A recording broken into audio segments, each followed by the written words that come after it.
Nick went there. Yes, Unbelievable. yes, that's actually. And is now OOP, as they say in dog racing, out of picture in terms of the college football championship. There would be almost no way that these committee people, even if they bring back Condoleezza Rice and she accepts a bribe from Jose Suleiman, there would seem to be no way that you could somehow work Alabama back in the equation. Is there with 2 losses? And possibility that they would have 4 losses on the season. Well, you can't say that because they won those games. And your man Jimbo, what's he on? Like a 9-game losing streak? That's unbelievable.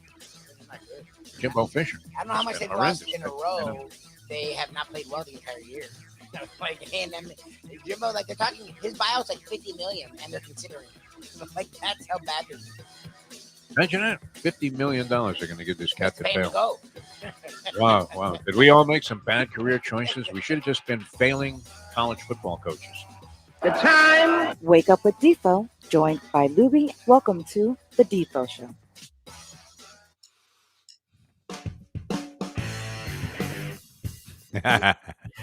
And a very pleasant good morning, everybody. Great to be with you here on the Defo Show. Great to be back in town. Jeff DeForest, Mike Lubie Lubitz. If I was a little more technical savvy, I probably could have pulled it off and done the shows there from Atlantic City, New Jersey. But then again, it was kind of a quasi-vacation, so it was nice not to have to get up early in the morning, even though I love you people. And Lubie, apparently, all reports were, did a very fine job. Lubie, how are you? Because this is kind of a double-themed show for me. It's not only a Degenerate Friday, but it's kind of a peel yourself off the mat Friday after 3 days of total debauchery there in Atlantic City, which turned out to be great. How are you, Mike Lubie Lubitz? How's everything going? How is it holding down the fort, as they say?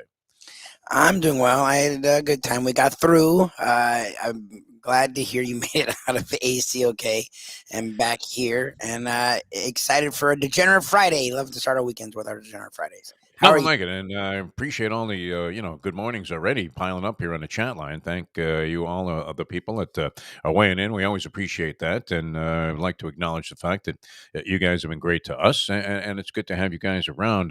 Well, it was interesting, and I do have to give a shout out to my man Don O'Malley, also known as the Godfather of Fun. He really helped put things together while I was in Atlantic City, solidified the trip, especially with his performance in the Borgata Racebook. That made 2 times I almost got thrown out of a sports book / racebook in a short period of time because Big Rich and I, when we were screaming in that Monday Night Football game, I mean, think about this, Louis. You always have to, what do we talk about all the time in this program? And it's appropriate for a Degenerate Friday.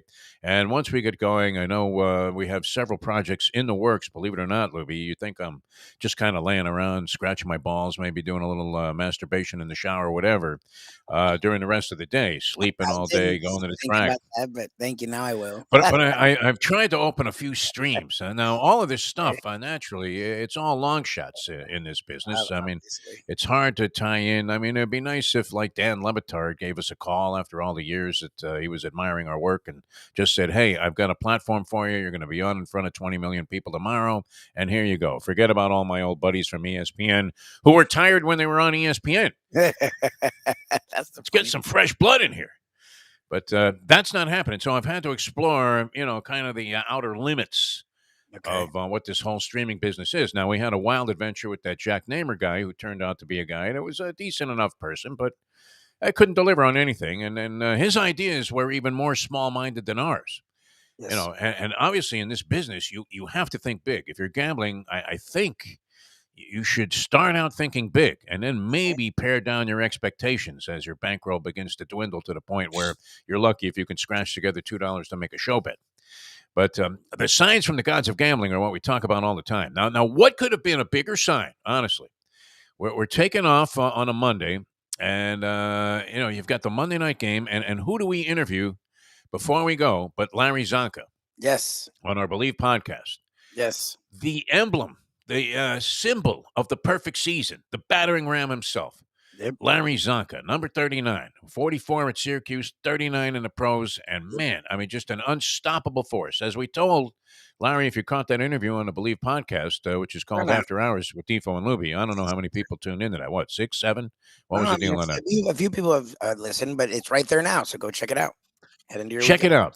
Right. And well, we started out, reiterating the story that I've told many times, that there was always that one guy in the neighborhood that in the sandlot would literally, you'd hand him the ball, he would run right up the middle. It didn't matter about offensive line. Nobody was crying, oh, well, if Tua had some blocking, oh my God. We'd be able to run the ball, and then we could get the passing game going, and those long passes wouldn't be so noticeably short. Forget about that.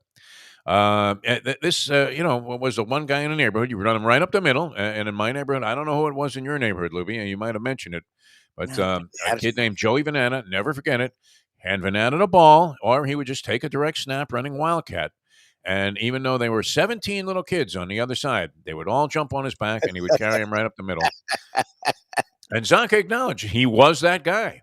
yes. But he was that guy that did it in the sandlots, did it in grade school and junior high and high school and college, and then eventually went on and did the same thing in the pros. So could you have a better sign, right, that the perfect season of the Philadelphia Eagles was going to go up in smoke, just going to implode, than to also have talked that very same morning with Larry Zonka? And then you're heading into Philadelphia territory there because it's only an hour pop from Atlantic City.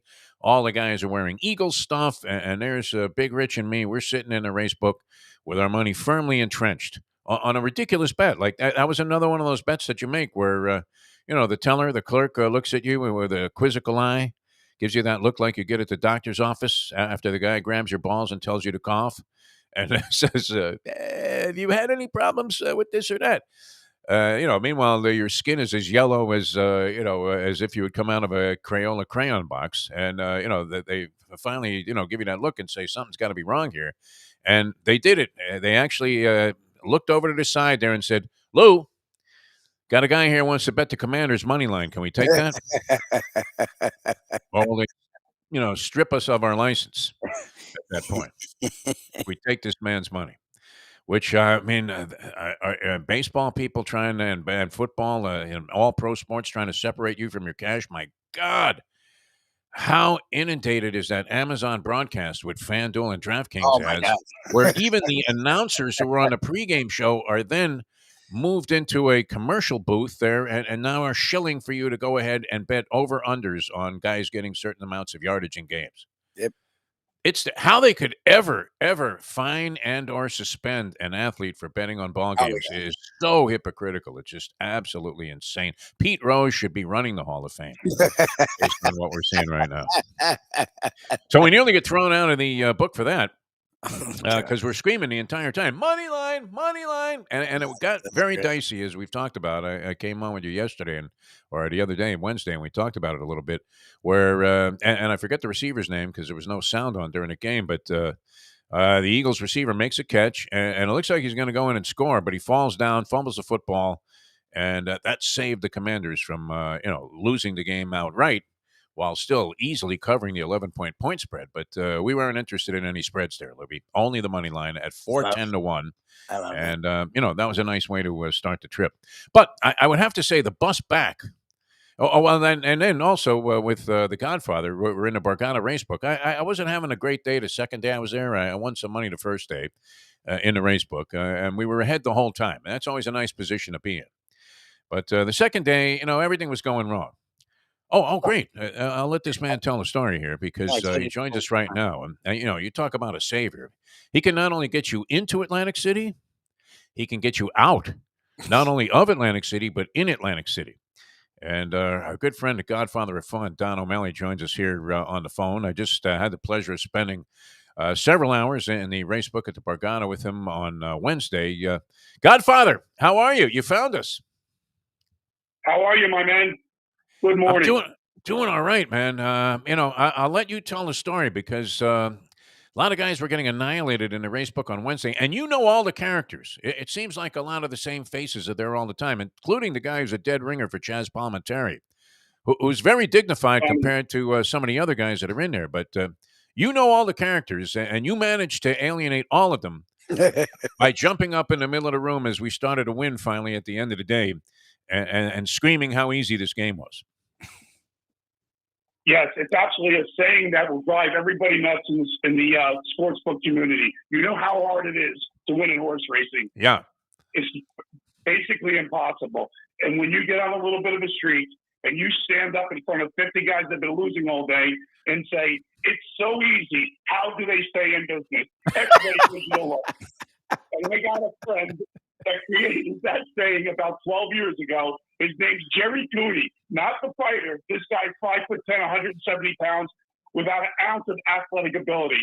But he would stand up and say, how do they stay in business? It's such an easy game. And my God, people wanted to jump him. And we've been using that line ever since.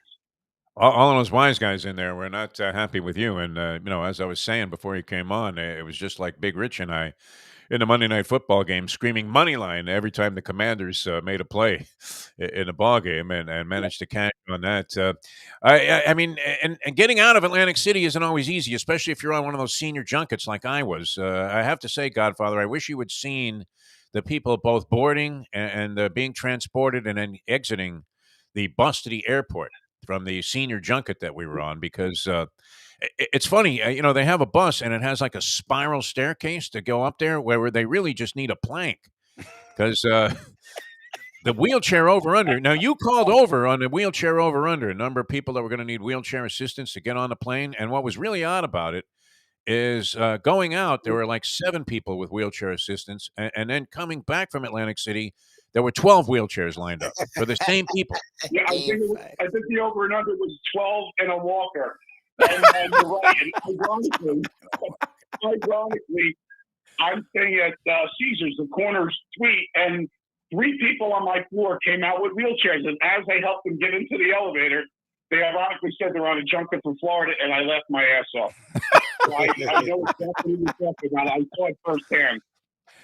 There were more wheels getting on this plane than there would have been if you were lining up for the start of the Daytona 500. I mean, it was unbelievable. I had a real epiphany on the bus on the way back, though, and it's interesting because with that spiral staircase, instead of the plank to help people on the bus, there actually was a personal injury attorney, one of the ones that advertises incessantly on Philadelphia and Jersey TV.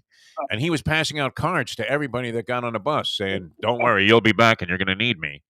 And absolutely. Then, I mean, I saw a sign. Yeah, I was going to say, I saw a sign that said diaper changing area on the bus.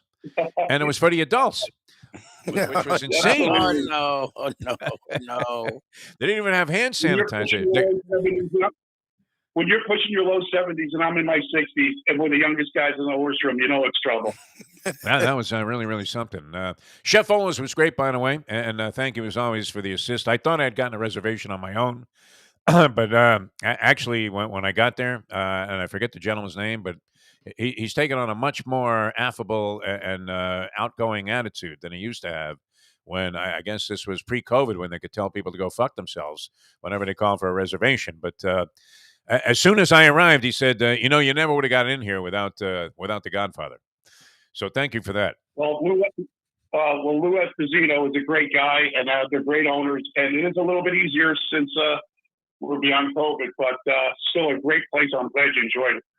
No, absolutely fantastic. And it was great hanging out with you. Sorry about the stiff job on the back end there, but I thought you were coming to Harrah's and you thought we were coming to Caesars. And with the condition of the Mustang being taken into consideration, it was best to get her right back to our hotel, straight back. Yeah, home base is always a safe place. Agreed. I'll tell you what I love most of all is how both of us were practically paralyzed from about 7 losses in a row, and you had the great idea, leave the program and go to the birthday numbers. Yes. And it was a total bailout, and I thank you for that. Turf Paradise, parks, every shit track that we could find. We're boxing 7.5s and 5.7s, and it turned out okay. We had like a couple of back-to-back races and got out. Hey, it was great seeing you. Now you're coming down. We're going to have to show you the same kind of hospitality when you come down here, although you are the godfather of fun, so you pretty much make your own fun. And Lubie, you can appreciate this. You have to talk about this new, I don't know if you want to give it away, the new booze smuggling technique. Because there is nobody better at sneaking booze into a place where you're not supposed to bring your own booze than the Godfather of Fun. And this new setup you have where we're like a mini lunchbox, but it turns out to be a full-blown bar, better than anything that you would see at like the Capitol Grill or any fancy restaurant. How the hell did you come up with that? And why don't you start selling that, somewhere either online or on home shopping network. I would think it would be a big hit. On TikTok. Well, being poor, broke, busted, and disgusted, and slightly overnourished, 300 pounds, it takes a lot for the big diesel to get up and running. So I'm not going to be paying $12 to $14 a buck everywhere I go. That's how this all started. And I'll tell you, I love to pour my own drinks, and I love to pour other people's drinks. So, yeah, I have them in suntan lotions. I have them in ice coolers. And you're right. I think I had about 6 or 7 different liquors in there. And it was nice to pour the Mustang a cocktail and you a cocktail and toast the horse room. She was overwhelmingly impressed, especially when you had the thing, how those blue freezer things, Lubie, like that you put at the bottom of a lunchbox, instead of ice. Packs. So at one point, Don has the thing on his head, and it looks like he's icing down a lump. And the next thing you know, he's guzzling the shit. And it was inside very, very clever disguise. I mean, you could have snuck some of that stuff into this Russian prison they have Brittany Griner in, and the guards would have been totally buffaloed by it. Incredible. That was a great hidden trick. Unbelievable. Oh, my God. Well, we love you, Godfather, and thanks for calling in on the show here. It was just a pleasure hanging out with you. Made for a great day, and I'm glad we got out, and I love the look on those people's faces as we left the sports book. And you were great, too, because you went Money Mayweather and just tossed like a bunch of hundreds in the air and watch them all die for it. I thought that was a brilliant move. I made it pleasure. Well, listen, Jeff, I definitely want you and Lubie to come up. I'll be down in January and love to see a Gulfstream. But remember, Monmouth Park Racetrack, under the trees, Friday, Saturdays, Sundays. Want you guys to come up. We average 25 to 30, led by Jimmy Gallo and Anthony Zito. And we got our own guy that owns a liquor store named Bruce Britton. And so we want you to come up and enjoy yourselves because we'll be there all summer. That'd be cool. It's the only way to go, my friend. Only way to go. Partying with the Godfather of fun. Donald, always a pleasure, my friend. Thanks for joining us here on our Degenerate Friday. Thanks, Don. Appreciate it. All right. Thanks a lot. Man is a true character, man. I've never seen better technique. Remember when I was recommending that the Panthers, because I got whacked for like $35 on 2 cocktails? And I thought, wow, they should have a plastic flask night where, you can get some kind of, way to bring in booze under some, hidden circumstance. But, wow, I mean, no one better at it than this gentleman here. And you're not allowed to bring your own booze into that picnic area at Monmouth Park. Oh, you're Meanwhile, not? he's got like a table for 25, man, with bottles of vodka, all kinds of crazy stuff that he snuck in like a knee brace. It's amazing. I've never seen anybody better at this. I mean, he could make a fortune just going in and out of Rikers Island, bringing stuff to the prisoners. You wouldn't have to be worrying about snorting something that came out of, some degenerate's ass, before, it was passed to you. God. Just taking it straight out of the vial, though. One of those little things with the spoon. That'd be great. All right. We have a lot of people that are going to select some games for us. It was kind of interesting that bus back was kind of amazing. And the first thing they tell you, too, as the people are about to get up, is there's no standing 8 count, and you cannot be saved by the bell. It's a fight. Most of these people could. I mean, I'm no bargain now when it comes to like popping out of chairs or whatever. But most of these people, my God, you would have thought they were anchored in there. There was one guy. He was as close to death as you could be. Now, I don't mean to poke fun at this. I respect the fact that he was going to be gambling to his grave. Hey, he's still going. Should be the poster child here for what we're doing on That's our us. Degenerate Friday show. Professor is going to be joining us later on. Professor, his basketball games. I don't think he is happy when he sends me pics because those are usually the games. I mean, I know he has an upside winning percentage lifetime, and the guy's great. But what do we have? We had Gonzaga the other night. He sent me Gonzaga getting 2 points. I think against Texas, they got creamed, didn't they? Oh, really? Oh, I don't know. Passed on that game. I didn't do anything. Oh, okay, good for you. Yeah, I don't know. I know the Michigan State game was the one I was monitoring. That every time you guys would cover it, going to overtime. I was like, that was a brilliant call. Yeah, getting 7 points. The only thing that can ruin you is overtime. Exactly. Right? Exactly. So Michigan State makes a basket to tie the game, and you're like, "Fuck!" Yeah, you're like pissed. You're like, "No, you assholes." I had it won. What are you going to rob me now? Huh? The cruelty of the gods of gambling, too much. Last night too, I got a lock situation for you guys. Okay. Now, he started to do a little better of late, but still is well under 500 for the season. My man Francesco. Okay. He loses every Thursday night football game. Every single one. I met a guy and was a big fan of the show. I believe his name was Steve, but it was one of those deals where he told me his name, and I'm a little hard of hearing now, especially on stuff like that. When there's other noise, ambient sound in the room there, like there was in a race book where people are screaming, "Come on with that six! Come on with that six! Come on, Rosario, you putz!" Right, greatest jockey on the scene today, and the guy's calling him a putz. But anyway, so he told me his name, and he was a big fan of the show. Big fan of. He asked about you, Mike Lubie Lubitz, and a very well-to-do guy. Said he owned like 3 places in Boca and was very well dressed. And he was sending it in, right? Because here me, Mister Big Gambler. I'm thrilled if I pick up a couple of hundred on an exacta that I maybe wagered $30-$40 into the race. Right, and this guy was betting like 400 to win, 400 to place. And horse racing? Oh, Yeah. jeez. Absolutely, sending it in the entire time, which very, very much, and a high roller. He was going straight from the airport to a poker game Oh, when God. we got back. Oh, God. It was absolutely fantastic to see people rolling, in this kind of fashion here. But big fan of the show, as was another guy named Sean that we met who knew everything about us, Lubie. Really? Yeah, and both of those gentlemen brought the median age of the people on the bus down to, I don't know, maybe 2 or 3 years. Because That's good. I have to say this: it's kind of cruel. To think stuff you've said is cruel. No, it is. I don't feel comfortable about this, but I'm going to do it anyway because I'm sure everybody's experienced this, right? So, there are 3 across there in the rows. Sun Country charter flight, fine. I mean, they have this stuff really well organized.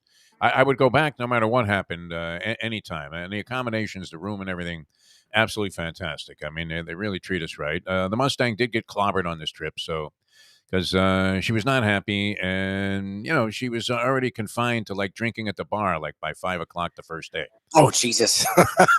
Usually, she's on the slots the entire time. I think that's how we maintain this incredible rating there with the casino people, because it goes largely on not just money spent, but time that you spend. Like, are you willing to sit there and let them grind you down to the very core of your essence of being a loser?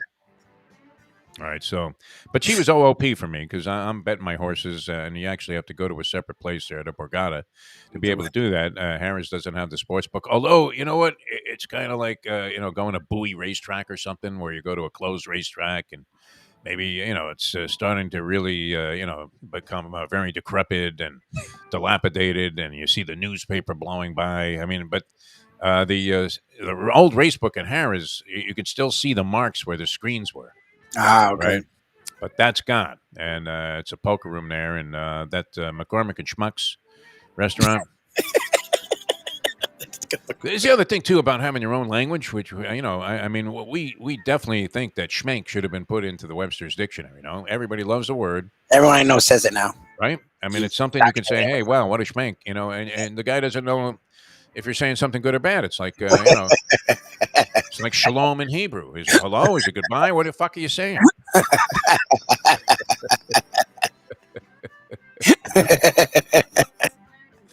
But yeah, it's unfortunate when you see like the remnants of a race book. All that being said, the Mustang was getting pretty much wiped out the entire time, and I would imagine they'll be inviting her back based on that. Nice dinner there at Gordon Ramsay. He made the steak the right way this time. Somebody must have been in the kitchen yelling at the chef. Yeah, exactly. I said rear plus. For $90, man, they better cook that thing right. I'm sorry. If Mike Mayo has got an accepting nature about that kind of stuff. No. If I own a steakhouse and a guy says rare plus, it better be rare plus. Period. Okay. I want it that's, not raw, not ice cold, not like it just came out of the freezer. You want it red to purple, I guess, is what you want. Not quite medium rare. I don't want to see a lot of brown around there. So you want red to purple. Yeah. I've never had rare plus, but I would presume that's what rare plus is. Yeah. But the outside cooked, the inside nice and bloody. Yeah, they did it. They hit it on the head there. And Chef Paula's is a very unique place. Even if the food sucked, the atmosphere is just so great that and you're crammed in there, man. I mean, like that the room downstairs where we ate. Literally, not a lot of elbow room in there. But surprisingly, they accommodate a lot of big parties, and the stuff comes out quickly, and is as good as it can possibly be. So I got to get Mayo up there to Atlantic City to check that out. He'll be joining us on the Lunchbox, which you guys are going to be on the road today. I didn't get a Yes, memo on that. Mystic But, Lobster Company, I think it's called, in off 17th Street in Fort Lauderdale. Looking forward to it. They do lobster rolls in multiple ways, which I guess, wow. Yeah, pretty cool. All right. Sounds good, my friend. All right, the Greek coming up with his selections. We'll have the professor, and the professor will have the big board.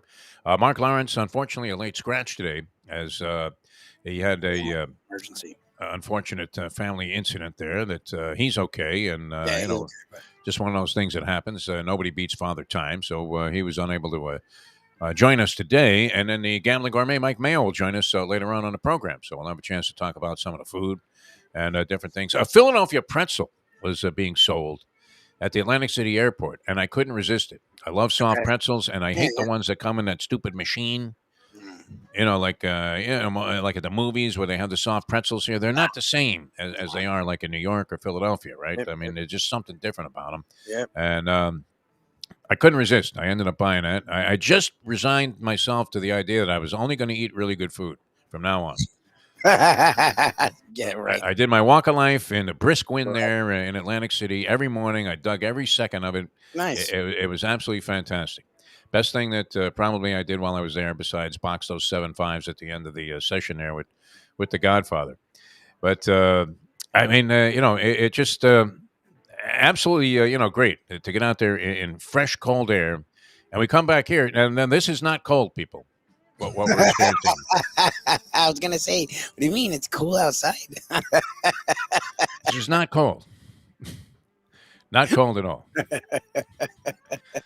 Not and it wasn't really that cold there. People were looking at me like I was nuts. I was wearing shorts. The Godfather was wearing shorts. Oh, he's from. Once it got to the middle of the day, though, it was all right. But when I was doing my walk of life there early in the morning, and I just resigned myself, like I said, I was thinking, okay, all positive things. I got these quasi Twilight Zone fantasies, that we can escalate what we're doing like almost overnight. Had a couple of emails pertaining to this, and I'm working 3 different angles here, Lubie. Because I, don't want to put all of my eggs in one basket, so to speak. There you go. Now, all of them are of a very flimsy nature at this point. Of course. Like I'm saying, this is no sure thing. Count on doing this for a while. That's the way it goes. Although this isn't too bad. So good to be back with you guys. I hope you guys are having a great week. I can't believe it's Thanksgiving next week. I know. Isn't that crazy? Wow. That's unbelievable. The holidays are here. Now, I enjoy this period of time immensely, although it is a period of time where, as I said, if you're enterprising like I'm trying to be, nothing ever gets done. No, nothing's getting done now. Yeah. Yeah. See, but when you're against the grain, when you're doing things that are the antithesis of anything that would, practically apply to any kind of business standard, this is the time where things come together. Right? When everybody else is off and they're thinking, okay, their guards are down, boom, we strike, Lubie. Sure. We strike. From a degenerate standpoint, selfishly also, I did get the bad news. The Mustang, who has been working on Fridays, now is not going to be working today. So there goes my chance to go capitalize on her free play at the aisle. And here's the other thing, too. 2 people go on a gambling trip. One gets annihilated and the other one does okay. I made out fine. I didn't win any money, but I didn't lose any money. Okay. Literally, and it was a nice bailout. The machines didn't treat me well, but the horses did. Okay. So my natural Friday activity would be go, straight from the Lunchbox show to the local pari-mutuel facility and punch away. Have a nice day. I know all the people up there. It's a good scene. And, just relax. But I've been getting staked with the Mustang's 135 in free play that she gets every weekend at this joint. That's but crazy. you have to go out there and use it or lose it. Now, she's going to be around. She's ice cold on the slot machines. I mean, since that $11,000 hit, very mixed bag of results. Maybe to the tune of 15 negative. I don't know. Not sure. Didn't do the calculations, and I don't ask because I would be horrified. There's no worse news for a horse player and a guy that bets sports a little bit than to hear that your wife got annihilated on the slot machines. Slot machines! They're screaming at you, just like in last night's game. They were screaming at you. That's what I was going to say about this guy we met from Palm Beach, or Boca, actually, he lived. And you know who he knows? Remember Scotty M? Yeah. He mentions, my friend Scotty March. He's killing it, doing handicapping. I'm like, Scotty March? That's Scotty M. Oh, And the handicapper dude? Or yeah, handicapper guy. Oh, God. he knew him, and said they were good friends. Anyway, he was saying they're begging you to bet Green Bay last night. Are they not? Only a 3-point. Green Bay. Everybody reacts to one game and overreacts to one game, don't they? So Green Bay pulls off this miracle There's the and Cowboys. comes back and beats the Cowboys, who are the Cowboys among the most poorly coached teams in the Oh, history of the NFL oh, yeah. McCarthy sucks. ever since Jimmy left. Right? If anybody could find a way to blow a game, it would be Mike McCarthy. Yes. And he's been consistently doing it as if he had inherited the persona of one Dave Campo. I mean, he sucks. Okay. Yeah. All right. So Green Bay comes back, wins that ball game. Rodgers throws a couple of touchdown passes, but Rodgers still looks like. It's off. Have you ever had a drug experience that you weren't sure how long it really took you to recover from? No, really. Where. I know. Or you've had friends that they did an acid trip or Yes. something, and they were not the same for a long time, maybe never. I've had friends that had bad trips that it did wear on them for a little bit. Yes, that's true. Yeah, I mean that's kind of what it seems like with Rodgers, doesn't it? Oh, yeah, he's not himself at all. I mean, last night he was abysmal. He's out there. He was horrible. Yeah, and so anyway, he said they're begging you with Green Bay. Everybody loves them again. They're going to make the playoffs. They were sitting there at what 4 and not even they were like. I think they were 4-6 yesterday. Were they 4-6 going in? I think so. They played that many games. Yeah, I think they're 4-6. All right, this is a team that won 13 games like the last 12 years. I mean, going back to Bart Starr, they've been winning 13 a season. And sure enough, I mean, the 3-point line seemed kind of slim. Lambeau Field going to have an unbelievable cold front hitting the Midwest and the Northeast today, which they even moved the Buffalo game already because they're supposed to get like 12 feet of snow in Buffalo today. Yeah. Buffalo is not equipped to handle the amount of snow that they're getting. Think about that for a second. It's too much snow for Buffalo. Snows every fucking day there. It really does. July 4th. Well, we won't be having the fireworks display at the municipal site today because we're going to have to, hold it on a frozen lake. No, I mean, it's always freezing there. They can't handle it. So you have all this situations that favor Green Bay, including what's going to be a frozen tundra, Lambeau Field. They're only laying 3 points, and of course they get shellacked. Yep. This Derrick Henry is not an easy guy to knock off his feet, is he? Especially when it's cold. Trying to Oh, tackle my them in the God. cold. Are you kidding me? He's taking defensive backs and sawing them in half. What do you mean? He uses stiff arm on D linemen. It's great. That's not real. Then he's throwing touchdown passes. It's like, holy Walter Payton, what's going on with this guy? Amazing. All right, there are a lot of other things going on, but we want to get to the Greek here, and we're going to do that. Hialeah Park, wow. I mean, the Borgata's nice. The race book's okay. It's well run, but it's nothing like the sports and race book or the race book at Hialeah Park. The simulcasting room there is sensational, the champion simulcasting room, and there's nothing more fun than just punching away, especially if you're having a reasonably decent day, hoisting a few, and where Don was talking about the $14 vodkas, and you got to import your own. Oh, he's amazing with this portable bar. You would swear it was a small lunchbox that some construction worker was bringing onto the site there with a bologna sandwich with a piece of cheese on it on white bread. That was it. And you could fit like a little thermos, not even a big one, but a little thermos of coffee in there with the little red cap. Meanwhile, he literally had like a full-blown open bar. He's like, "You want a Fireball?" I'm like, "Oh, where do you have that?" There was like a little sleeve there that nobody could have ever detected. Like not even the TSA would have found this bottle of Fireball if you had brought it onto the plane. Incredible. Isn't it weird, too, when they pick out your bag to do a search of and you know you have nothing in it of any significance? And you're thinking, the whole time. I mean, holy Brittany Griner. And that should, after seeing the story of her being, rolled out 200 miles outside of Moscow to a penal colony. I mean, what are we talking about here? Papillon? No, really. I mean, harsh conditions, as described. Any story I've read about this, preceding her transfer. Harsh story. And whether you like Brittany Griner or not, I mean, she rubbed some people the wrong way. I didn't have any problem with her, but, I mean, she was involved in all of that stuff, saying, blacks are this and that and the protests and America sucks, and then a lot of people sort of fired back when she got in this jackpot saying, you need America now, Brittany. I don't feel that way at all. I mean, I think this is an atrocity what happened to this woman. But it does answer the question that's often asked on social media, Lubie. and I know you're not a fan of doing this, and neither am I. If you're considering bringing drugs into another country, even if they're gummy Oh bears or whatever, no, don't do it. no. Especially international flight. I wouldn't do it domestically, but international. Yeah. No. I mean, remember Midnight Express, man? The lawyer was pretty much powerless to help that kid. Unbelievable. Billy Hayes, Yes. William Hayes, played by Brad Davis, not the point guard for the Dallas Mavericks, but Brad Davis, the actor. Who was he ever in anything again? The guy, he did a good job playing Billy Hayes, didn't he?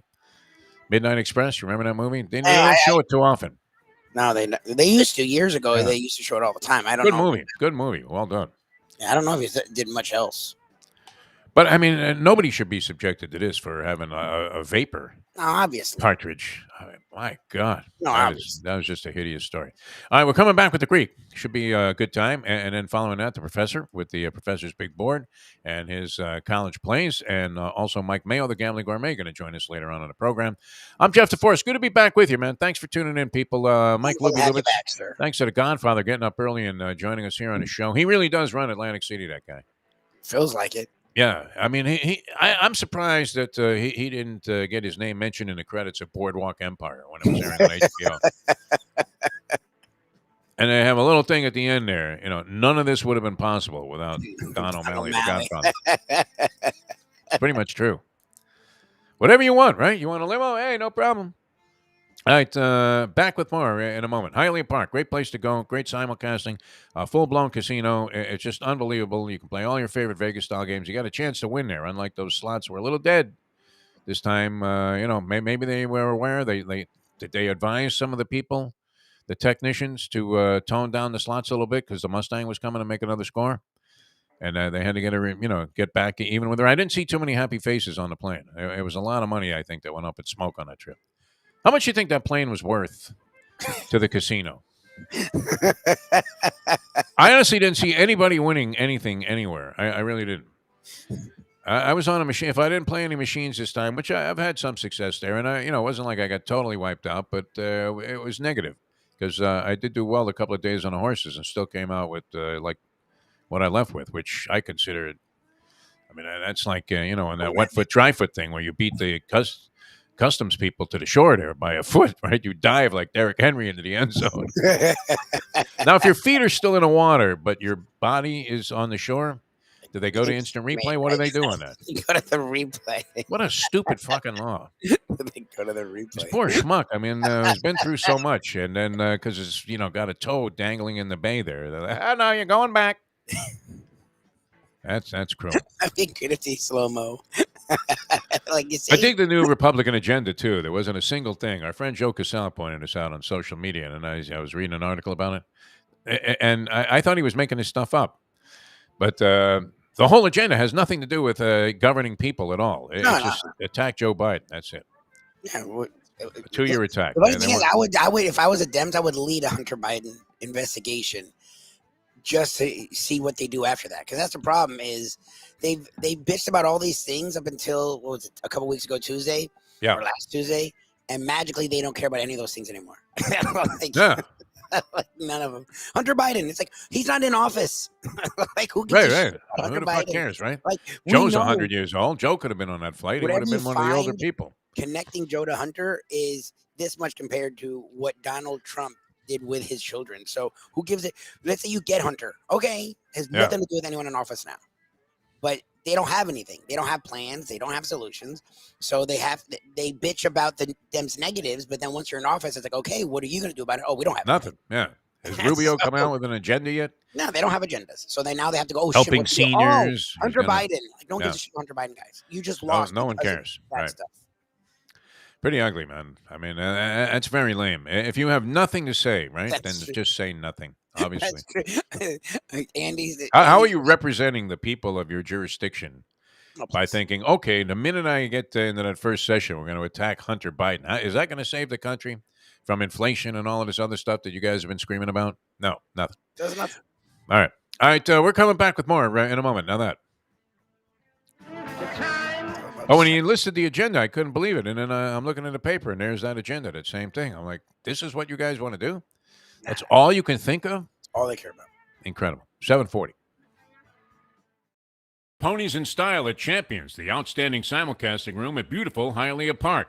Yes, the grand old lady of thoroughbred racing has never been more vibrant, and you can wager on the races from the top tracks around the country while enjoying a cocktail at the Brass Rail Bar or any of the fine food served throughout the facility. If poker is your game, you're covered in Style, and you can play all your favorite Vegas-style games, including blackjack, craps, and roulette, in Hialeah Park's sizzling hot casino. Get a player's card when you walk through the door for all kinds of generous amenities, including our favorite, free play, when you come out to the ultimate casino and entertainment destination, Hialeah Park. Hey folks, Tony Segreto here. You know, since day one, Catholic Health Services has been part of Old School. And since we've started letting people know about them, it's changed their lives. You see, Catholic Health Services, while being recognized as one of the top places for stroke rehab in the country, it's also about a group of people who not just excel in what they do, from the doctors to the nurses to the therapist, on and on and on. It's how they do what they do every single day that separates them from the pack. They do it with a passion, unmatched, and the inclusion of family in every step of the process.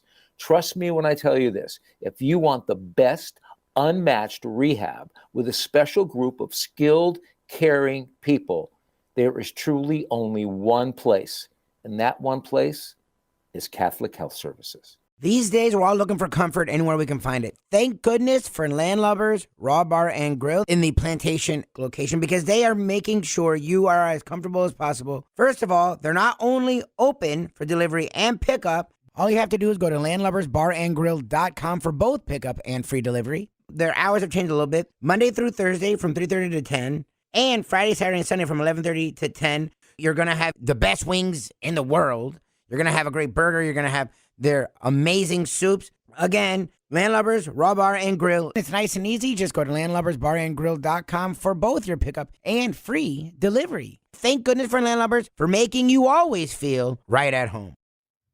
Mr. Pentangeli, were you a member of the Corleone family? Did you serve under Capo regime under Vito Corleone, also known as the Godfather?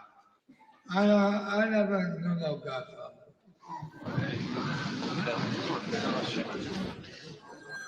Mr. Pentangeli, you are contradicting a sworn statement you previously made to me and signed.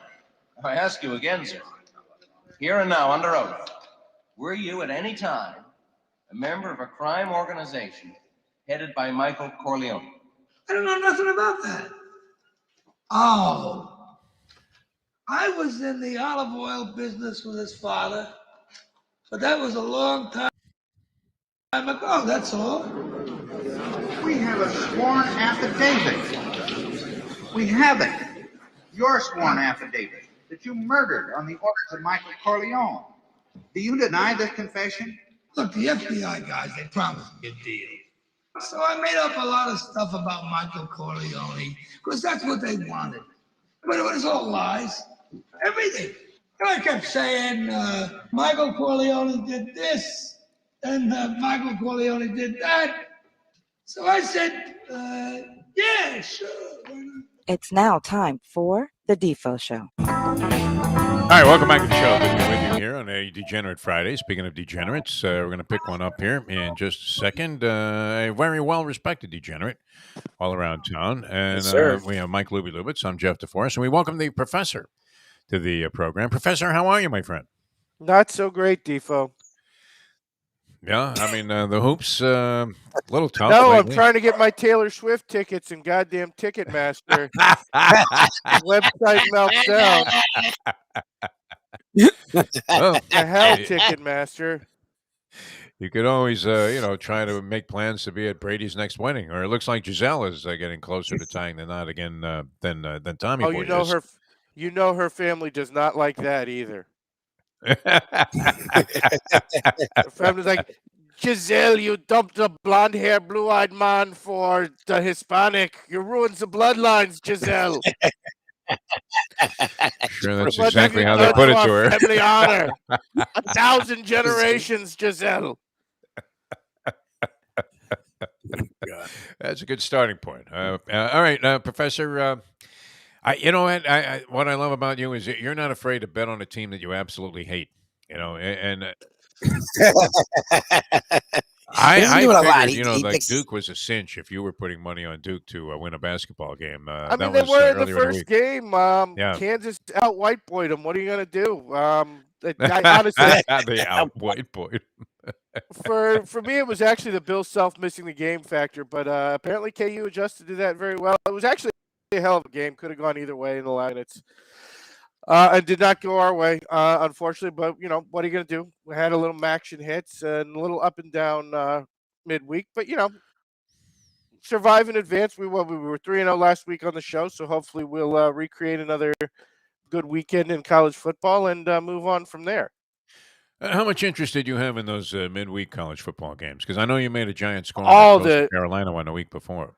I have all the interest. There's nobody on earth who loves Maction and more than I do. And this week was the week where not only was there Maction, there was true Maction, the one where it starts to not just snow, but just a vicious blizzard randomly in the middle of the game.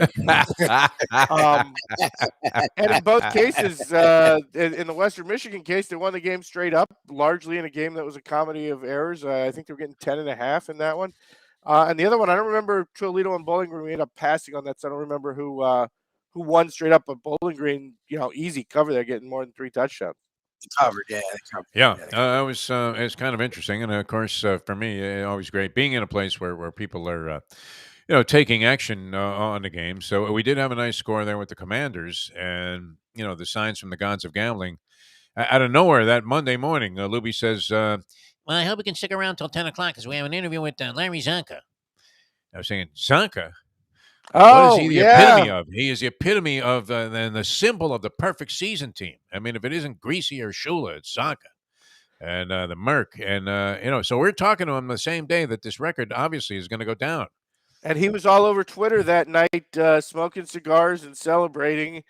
I kind of feel like that whole thing with the 72 Dolphins has jumped the shark a little bit. I feel like at this point, when they post their pictures of them celebrating the last team going down, they get nothing but hated on at this point. Yes. And even as a Dolphins fan, it's like, calm down, guys. It's really, I kind of like it. I mean, in this age where people are constantly like rubbing it in your face after every play instantaneously, like a guy makes a nothing play, gains 2 yards for a first down, and he's out there like a court jester, dancing and prancing and pointing. But have they done it for 50 years? It's still amazing that no one's been able to do it. Isn't it? Not really. I mean, it's an incredibly difficult accomplishment. Of course, we know on top of everything else, the Dolphins had a ridiculously bad schedule that season. Yeah. I can't remember. It was something like the 3rd lowest win percentage among opponents of any team in NFL history, something along those lines. And, a series of coincidences. Of course, it went on to win it the next year. So it was unquestionably a great team. But I don't know that if the continued celebration of it year after year after year is going to do anything except remind people of their mortality, that like all you guys are old as hell, and a lot of you are dead. And a lot of them are gone. Yeah, it's unfortunate that they're dropping like flies, as the saying goes. All right, and what's got you stimulated? College football, college hoops. I mean, this has to be a great period of time for you where they're both. I love Thanksgiving week in particular. Oh yeah, a lot of great midweek college basketball tournaments, and then followed off by all the college football in the world on Black Friday. And then roll right into college football in the NFL. And, if you're an NFL guy, that means we're like 2 weeks away from the Saturday NFL game starting, which not really my necessarily cup of tea, but a lot of people love that. So, I mean, this is probably the best time of year for sports, or right up there. This Thanksgiving week, you got college basketball. If you're an NBA guy, you got the NBA, you got NFL, you got all the college football. Very good. And as you mentioned, and Lubie now also made aware of it, that 3-0 last week with your selections here on the show. Yeah, that worked out well too. And a couple of straight up winners. West Virginia won straight. West Virginia not only won straight up, they won straight up on a last-second field goal, which, at this point, I go in convinced every kick is going to miss. So that's a blessing if you've ever seen one. And then I thought TCU actually kind of dominated that game with Texas. I was surprised at how good their defense was through the course of that game. And then the second half, offensively, they just took over. So, mixed it up there. And East Carolina probably should have won straight up. Unfortunately, had to settle for the cover as opposed to the money line winner there as well. It seems like there's always a moment of truth, and it isn't necessarily the climactic one in any ball game when it comes to covering a point spread. And I Mm. proceeded to go out and make a 4-team parlay. Of course, why would I bet any game straight up like Michigan State? A No. brilliant call by the professor, and your strongest pick of the It was evening. on So naturally, I Twitter too. parlayed them with Duke. Also with Ball State in the football game that was going on Tuesday night, and then my big play, of course, with the information I was getting out of my New York Post, the New York Knicks in total disarray and on the verge of firing Thibodeau, and in the throes of an abysmal streak. We're going on the road to take on the surprising and undefeated at home, I believe, Utah Jazz. So my thought laying 4 was nothing to lay in that ball game, and the spread eventually went to 5 by the time I got involved in a parlay.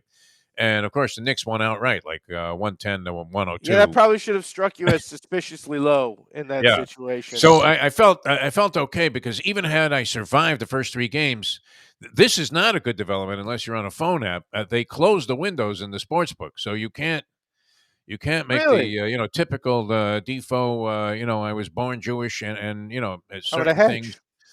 I was going to hedge. I mean, Naturally. I will give you credit. That is at least if you're going to play these massive parlays, being Yeah. willing to hedge the last one out is definitely one way to play it and at least get your money back in those situations. Exactly. I mean, It's win Lubie a and I were little. It's Lubie okay. and I were discussing it the other day. I think there's 2 ways to look at it. Are you doing it to actually make winners, or are you doing it to have some action? And these, Just to have action. yeah, these massive parlays that people play, they are good action, and if it happens to be your night, Yeah. then catch 'em. go ahead. I personally say if you're going to do that, you might as well go ahead and play the Powerball, because to me the odds work out to be about the same. And if it's my night, I want to win the $1 billion, like the guy out in California.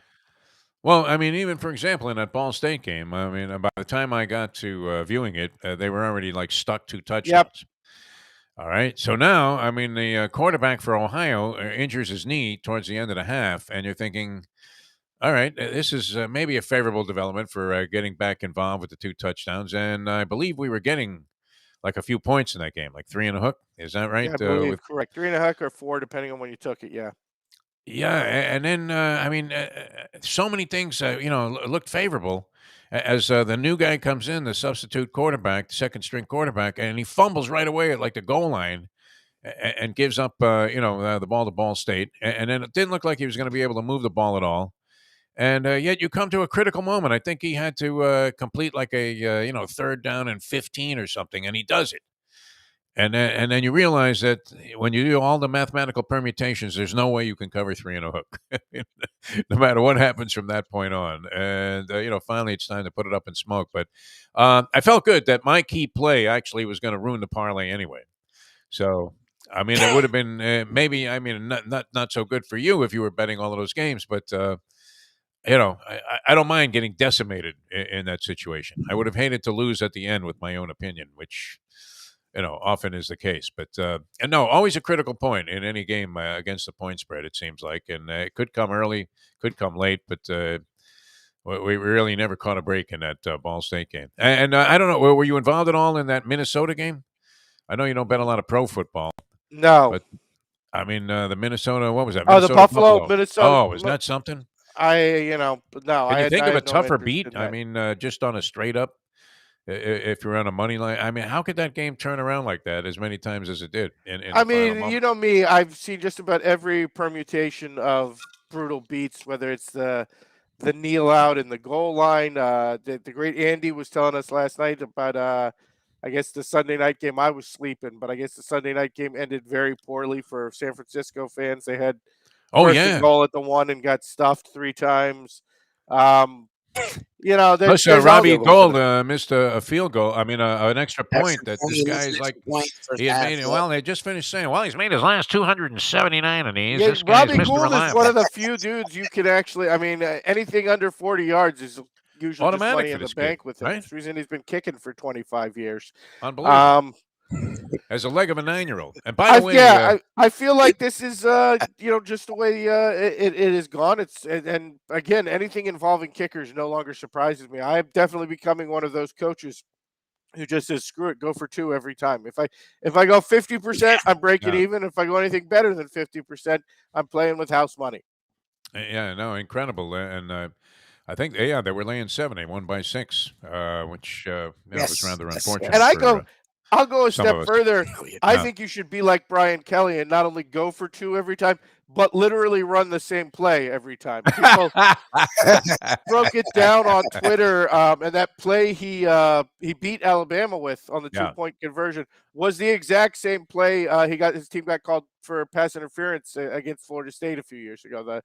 He does trips off to the right and has 2 guys just commit blatant pass interference and flares the 3rd guy out. And it seems to work, and it only gets called, a certain percentage of the time. So I'm with Brian Kelly. Go for 2 every time and run the same play over and over and over again, because it's basically the percentage that the refs are willing to throw the flag anyway. You know what? I mean, you reminded me of how sick Nick looked after that play was completed. And then the following week, they have him on the ropes. Lane Kiffin looks like he's going to beat him. I mean, and Nick was so smug and indignant about the idea that this game. Again, I think it's hysterical that you refer to Lane Kiffin and call somebody else smug, but that's just me. Well, no, but I mean, look, he may be a hard guy to root for, but we did find out he was a fan of the show through a third party. And, even though we never met the man, he came on a couple of times. He wasn't all that brilliant, although he's been brilliant in other interviews, where he gets on. And I don't know, I think he was half asleep. He might have been out with some co-ed the night before. But over Nick Saban, are you kidding me? This guy, is nothing but the epitome of class compared to Nick. No. Well, let's not go too far there. I'm no Nick Saban fan, but there is literally no situation epitome of class where you can refer to Lane Kiffin as, quote, the epitome of class. School's out forever. Is that what you're saying? I don't even think the GM at the Blue Martini, where Lane was dropping like $200K a year at the host of, as the coach of FAU, would refer to him as the epitome of class. Well, he might, but he only because he wants probably more along the lines of he's a good customer, but he's kind of an asshole. Just missed. I mean, like everybody else. Like everybody else who's ever made Lane Kiffin, he would probably say, I like his dad more than I like him. Yeah, exactly. Monty's a great Monty, guy. I mean, he was 1,000 when he was born. I mean, we love Monty. Lane, not so much. All right. Well, I mean, what are you looking at this week, Professor? Obviously, you're very, it seems like you're feeling very good about this whole thing. I think we're gonna stay largely on schedule, Defo, and that's taking points in the Big 12. Going to start with TCU at Baylor. Again, whole country hating on TCU. Only laying 2.5 to a Baylor team that got absolutely clobbered last week. I don't see any reason not to come back with TCU. They have been obviously very offensively productive. And last week showed a bunch of defense against Texas, too. So I say keep the ball rolling. I'm riding the TCU train all the way to the playoffs. TCU minus 2.5 is our first. All right, then we're going to the Bedlam game. As we said last week about the game against West Virginia, Oklahoma should not be laying north of a touchdown to anybody at this point. I think if you're going back to the beginning of the season, they've obviously suffered some injuries since, but Oklahoma State, if you had made this line blind at the beginning of the year, it would have been like Oklahoma State -3 or -4. Instead, you're getting 7.5. So we'll take the Cowboys plus 7.5 in the Bedlam spot.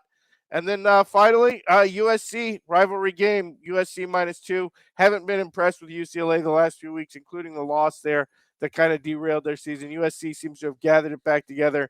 Really, USC's about one play away in that Utah game from being sitting in the playoff right now. So USC -2 there too in the crosstown rivalry game. Technically, it's a road game. I can't remember ever watching that game where there weren't more USC fans in the stands than UCLA fans. UCLA is becoming one of those fan bases like Houston, where I'm not like Houston, like Texas A&M, where I'm starting to doubt they actually have fans because you never actually meet them. You see a bunch of them in the stadium, but you have to kind of wonder if those are holograms because you never actually meet them in public. So, USC -2 and what I think could be kind of actually a pseudo home game for them, even though it's on UCLA's turf. And once again, we want to reiterate, you did not throw that meatball at the television screen at Cafe Belisarium. I've never done that. Picked off, I've All never right. done that. I probably Did you said think some. about it? Did you think I about it? probably said some unpleasant things, but I definitely did not throw a meatball at a television. If I'm gonna throw something at a television, it'd be something hard. I'm going for the breakage. I'm not gonna. I'm You're not gonna go gonna for throw it. a meatball. Big Rich. Besides, it would be even though those things were the size of like a Chicago softball. Oh, huge. Yeah, I mean it would be a total waste of the meatball.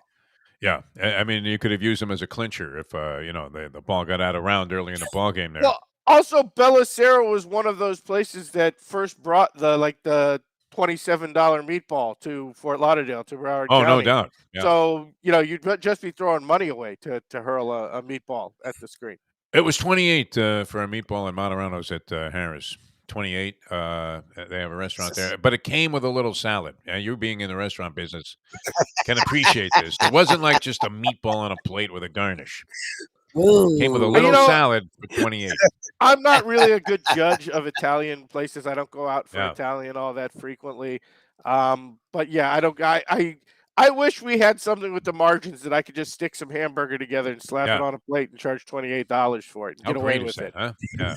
Like I feel like Italian chefs had a revolution about 10, 15 years ago where they were like, you know what? We're just going to start charging crazy amounts and people will think it's high quality. Sure. Because it's so expensive. Right. Like how much is a plate of spaghetti? $32. How much is how much is some baked ziti? Oh, that's $35 because it's got a few extra ingredients. Like Joe, do we have any lasagnas left? Okay, we got one left. One order, yeah. Yeah, a genius move by people who own Italian restaurants. They were like, the stuff Grandma used to make, which has got, about $3 worth of ingredients involved. We're just going to start charging 25 and up for it, and people will assume that it's something special because we're charging so much money. I think Gordon Ramsay uses some of those same principles in the Gordon Ramsay steak, although very popular in the state of New Jersey and known, surprisingly, as the Godfather pointed out to me, for their Reuben sandwich, which, go figure, the Gordon Ramsay steak place is known for their Reuben sandwich? That's what he said. They have like a lunch where they serve this Reuben sandwich, and supposedly this was coming from a guy from I New like Jersey. a good Reuben. I'm not going to lie. I like Reuben. Yeah, I want Gordon Ramsay. I want something fancy. Apparently, he has some Jewish blood running through his veins, which is why you never saw Tom and Giselle there. I know that's going to come. You must be seeing him in a. Now you're doing those jokes, Steve. I can't help it. You're on the show.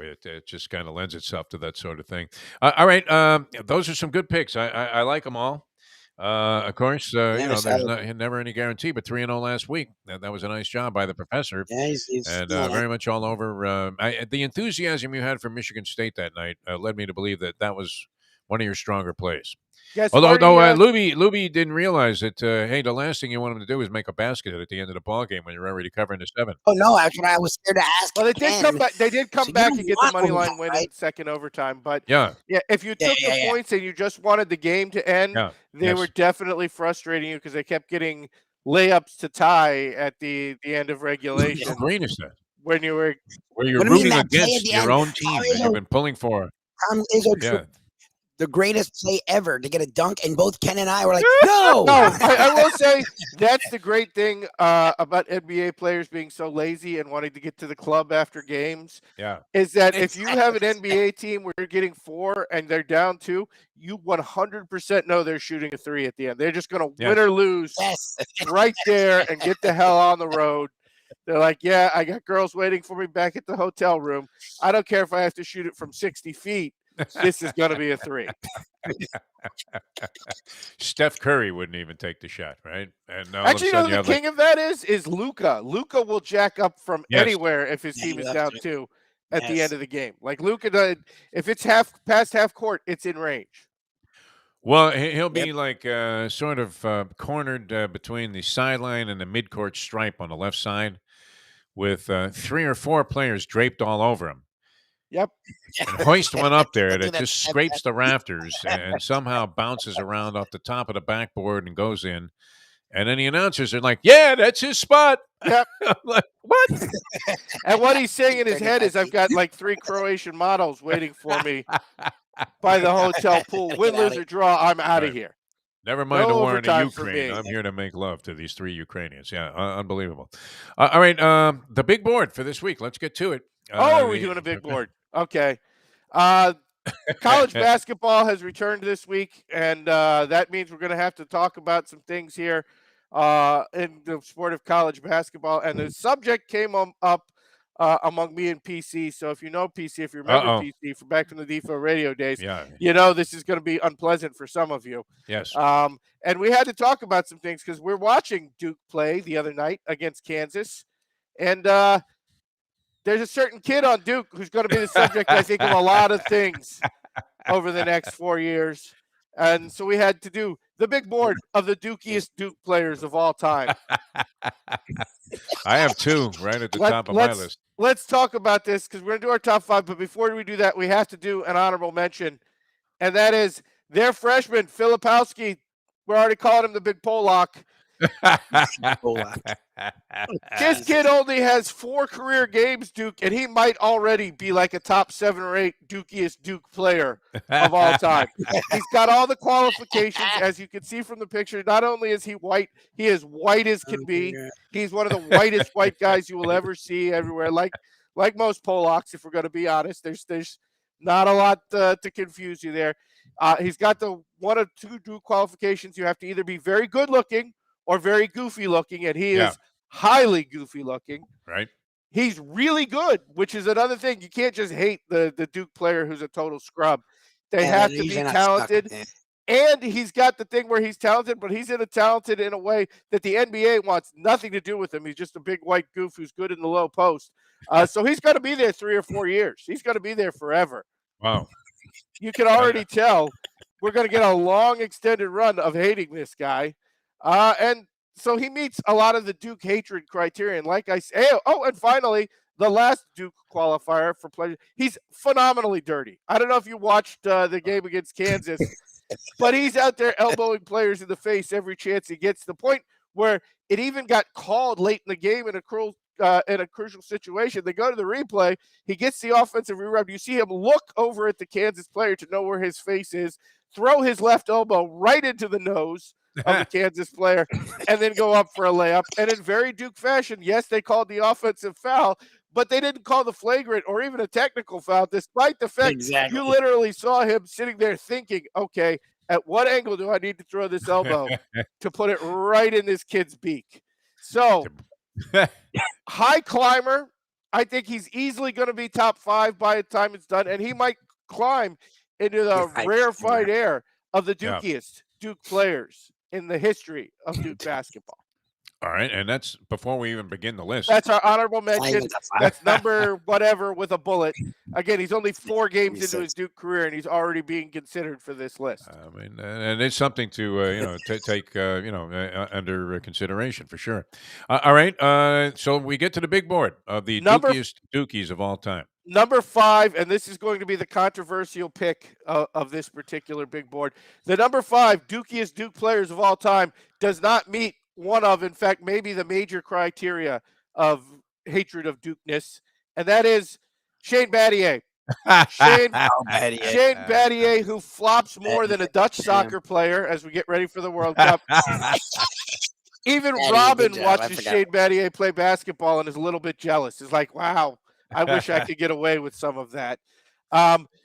Obviously, Shane Battier does not meet the first criteria. He's not pure white. He's of mixed racial heritage, which almost automatically disqualifies from this list. But Shane Battier had the other things of, number 1, being pompous, number 2, being pretty much completely untalented offensively, and number 3, being just so phenomenally dirty a basketball player that he had to make this list. People talk about Grayson Allen punching people in the sack and tripping guys intentionally. No player in the history of college basketball, maybe in the history of the sport of basketball period, was dirtier and more dangerous than Shane Battier. Shane Battier made a specialty of waiting for guys to jump and then sliding underneath them, and not only attempting to get the charge call, but usually actually got the charge call. That was Shane Battier's special move. That and hand checking. They had to pass a rule in the NCAA just to prevent hand checking, because Shane Battier was trying to bring it back after it had been called for 10 years. Then he went into the NBA and did the exact same thing for like 10 years, to the point where Miami Heat fans actually loved him. By the way, Shane Battier was so terrible in that finals. I don't know why he ever gets any credit for that title. Didn't deserve a lick of it. And again, one of the dukiest Duke players of all time, all capped off by the fact that he went to Duke for all 4 years and spent his entire senior season pompously telling other players about how they needed to get their education and how they should come back for 4 years, like Shane Battier, did. And here's the deal, Shane, when you're not getting drafted in the lottery, you should, which nobody ever wanted to draft you in the lottery ever at any point in your career. You were the National Player of the Year. You still went outside of the lottery after your senior year. That's the reason you kept coming back. It's because the NBA didn't want you. It's not because you had all these great options. Also, final note with Shane Battier, before Shane Battier, all the Duke players, particularly the ones who were leaving early, used to major in sociology. Shane Battier was the first one to major in religious studies, and then all of the next generation of Duke players started majoring in religious studies, which in the case of Kyrie Irving, I'm just going to say, led nowhere good.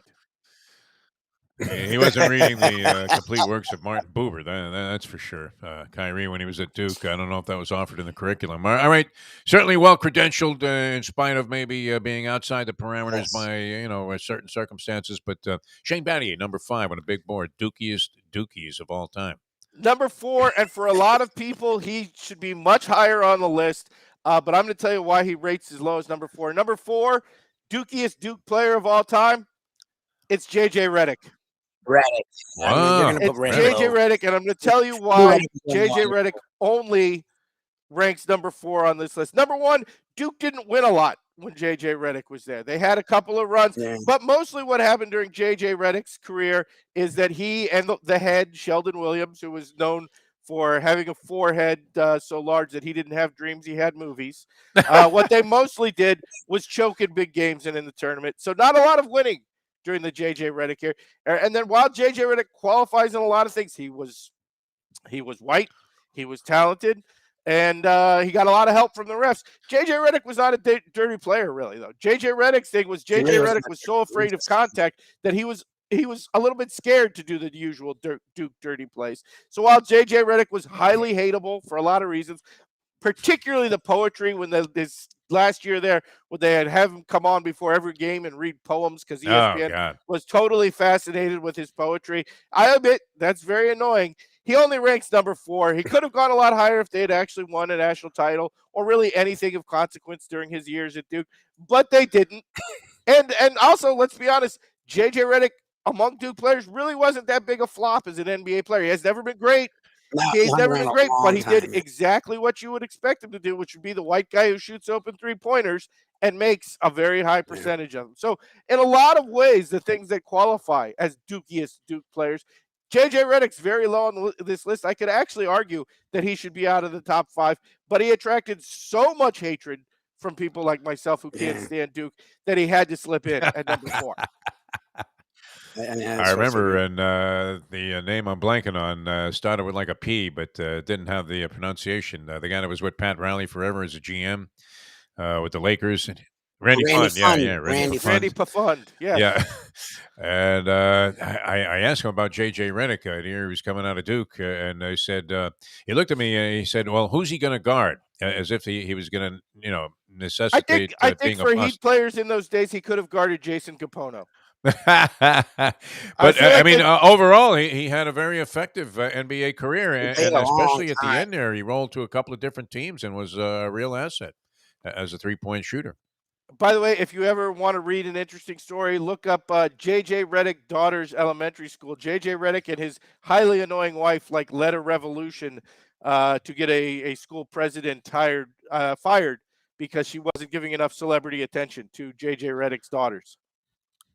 Yep, it was a big story in New York 2 years ago. Big shock, J.J. Redick. Big shock, J.J. Redick went and became a Brooklyn hipster. I know that's just a stunning turn of events.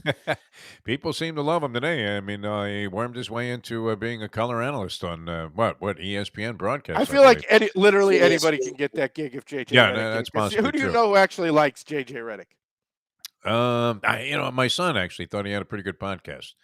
Okay. J.J. Redick. Yeah, he's not horrendous. All right, podcast, that's and he number just 4. was And now we have to Number- also take into account that your overall despisal of Duke, if that's a word we can use, would contribute to the fact that you would not like anything that any Duke player ever did, especially if Oh, they're yeah, on his list. 100%. Yes, that's true. Okay. Yeah, All right. Number So 3. here's a qualifier. Number 3. This is a perfect one for me. That he's way up there for me.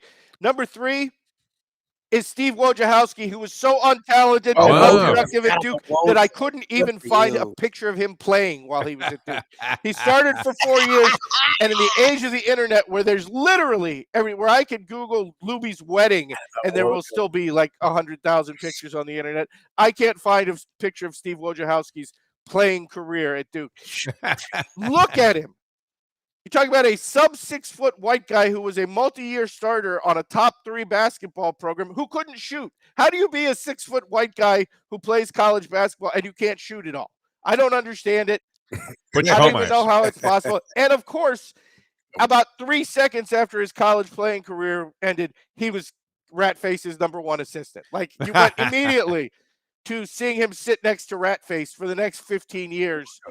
On the bench. The only reason Wojo's not higher on this list is because since he left Duke, he's actually kind of broken away from the family. Supposedly wasn't interested in even interviewing for the job when Ratface left, although maybe he's just biding his time waiting for Shire to fail so he can worm his way back in there, just the way he used to worm his way on defense and take those bogus charges that were never actually charges.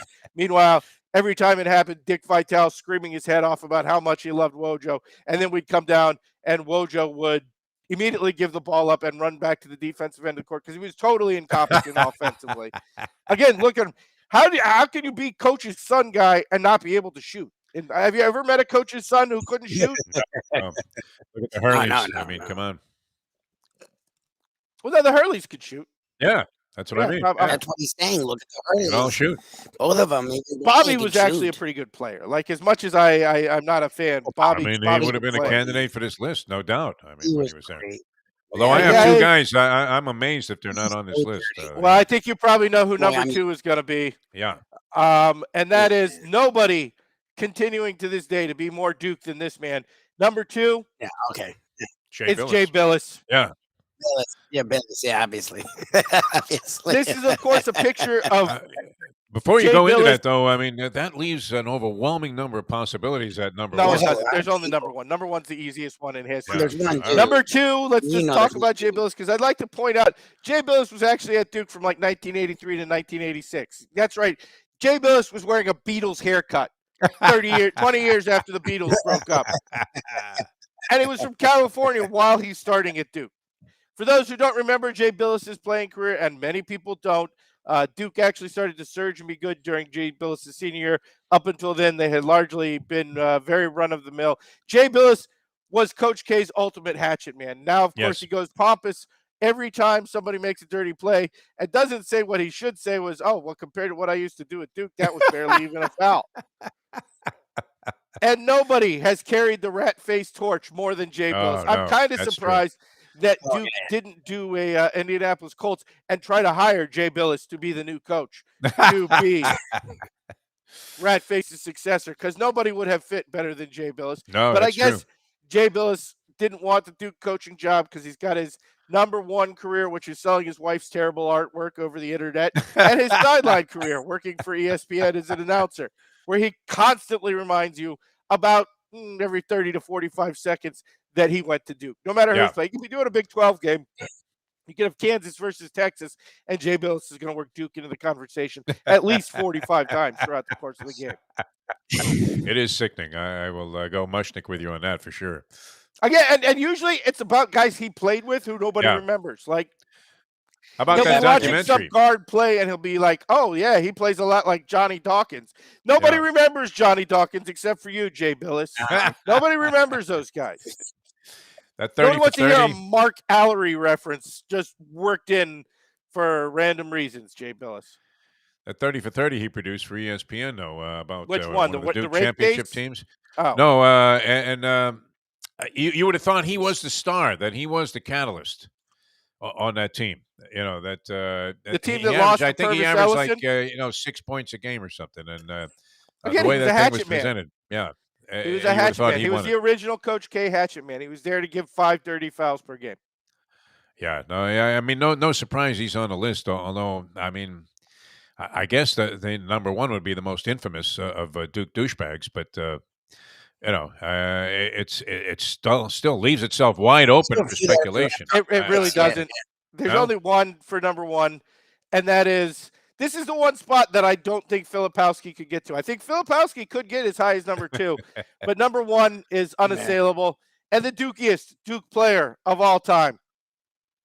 It's Christian Had to Laettner. be, yeah, It's not Laettner. close. Yeah. I mean, look, even when he's celebrating, he looks annoying and horrible. I was gonna say, even when he's happy, Despised by all. he's got the hair that looks like he had a stylist come in and fix it at halftime. Yeah. He does this ridiculous, I just won the Olympics and crossed the finish line, arms out celebration. Right. And let's be honest, it's Christian Laettner, so what he probably did was probably just elbow a guy in the face right before he did this, or possibly a skinny punch him Bill in- Lambier. Yeah, Yeah, that's just what he was. possibly punch him in the sack. There's so many things with Christian Laettner. The fact that they went to 4 Final Fours, the fact that they won 2 national championships, and then really, to me, the lasting legacy, the fact that they put him on the freaking dream team. And I love that was one of the few parts of the Shaq. Jordan documentary that I like that I've seen other players play is that all the other dream team guys hated him, didn't want anything to do with him on the team. And literally, you've got Barkley coming out. Yeah, say Shaq was like 19 years old. He actually could have played. He actually could have contributed to the team. Yes. Instead, we got this loser who all he was good for was carrying our bags around because we knew it didn't matter if we were losing. He was never, ever going to play under any circumstance whatsoever. Wasn't Coach K, the coach of that team, or did that precede him being the Olympic coach? That preceded him being the Olympic he wasn't. coach. Chuck Daly was the coach of the Dream Team. Oh, okay. But USA Basketball forced him to take one college player. Supposedly Daly, like everybody else, wanted to take Shaq, but they were mandated to take Laettner. Yeah. And since we're talking about Laettner, of course, the most Duke moment of all time, which is Christian Laettner stomping on Amino Timberlake, not getting kicked out of the game, not even getting a flagrant foul, just getting a normal foul and being allowed to continue in the game where he hit the winning shot against Kentucky to lead to a national title in a game where Christian Laettner should have clearly been ejected. Yeah. That was worse than Kermit Washington on Rudy T. It really was. And to have no harm, no foul on that, to quote the great Chick Hearn, is preposterous, no question. But yes, those are our list of the most Duke players of all time. No Grayson Allen. Again, Grayson Allen. How does Grayson Allen not get on there, though? That's incredible. He was excluded. I don't feel like Grayson Allen was quite. Grayson Allen he was would be horrendous. Grayson Allen would be in a tie with Quinn Snyder for like the 6 and 7 spot on my list. He had that douchey look, like he was in the fraternity. They all have douchey look. Yeah. And he couldn't have been any more criminally dirty, including one of my own. Oh, yes, he could have. He could have been Shane Battier. We talk about Grayson Allen had like 2 bad, dirty moments in his entire career. Shane Battier did that bogus charge thing where he was incredibly dangerous, sliding in under elevated players. He did that like 6 times a game, and he got the charge called on like 4 of those 6. Yeah. Like. When you're low bridging guys on breakaway layups, that's something that at the park, literally, it leads to a fight. There's no question. Okay, there's going to be an all-out brawl. Point of comparison. If Shane Battier had ever played pickup basketball, how many fights would he have caused calling charges every third offensive possession? No. Oh, yeah, that's how you end up with Spalding printed across your nose, because the guy just takes a ball and fires it in your face on the check. This is my point. Again. Yeah. Whatever sins Grayson Allen had, and I agree, there are a great many of them. Yeah, there are people. Yes, you could argue he should have the JJ Redick spot. I have him over Redick. Battier, you're not wrong. But I feel like JJ Redick. It isn't personal for me, but I feel like people who hate Duke hate JJ Redick on a level they never really hated Grayson Allen. Perhaps because JJ Redick was a better college player. If we're being just, I think Sterling Sharp and Bayless, if they're watching this, they'll probably pick this argument up. On their show today on Fox, they're running low on material. Shannon Sharp, Sterling alive. It kind of feels like Skip Bayless would be a Duke fan. To be honest, he Oh, blew his list. he would be the head of the Oh, it's student such a body big, there if he was going he's to Yeah. super Duke big. there. Yeah. He's Yeah, like he's super big. randomly Cowboys / Yankees / Very Animal Yeah, House-esque, yeah. yeah. yes. Very much so. Feels Yeah, like super Skip big. Bayless would definitely endorse most of these guys. All right, what do you got planned for the And then weekend? go on a Professor? tangent about Yeah. how his own career, where he averaged 3 points a game in high school, he was very similar to Wojo.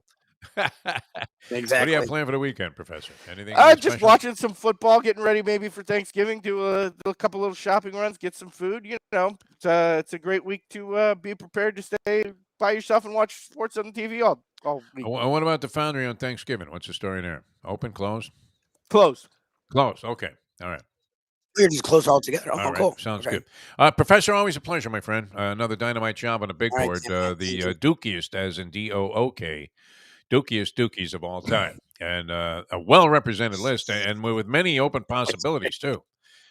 I mean, Yeah, that's how Kyrie bad it doesn't is. qualify under the parameters you No, laid out. Kyrie's not Let's even leave it close. Only alone. 1 year, and he was hurt for most of He it. really Yeah, played that But year. certainly he's distinguished himself Yeah. later on as one of the he has. Dookiest Sure, of all He Sparks. Dookies. has, I but thought you in were Sparks. There terms you of Dookiest, I'm Sparks. not even sure he's top 20. To be honest, Could be. Wow, I think about that. That's staggering. that's just how many douchebags Duke has produced over the years.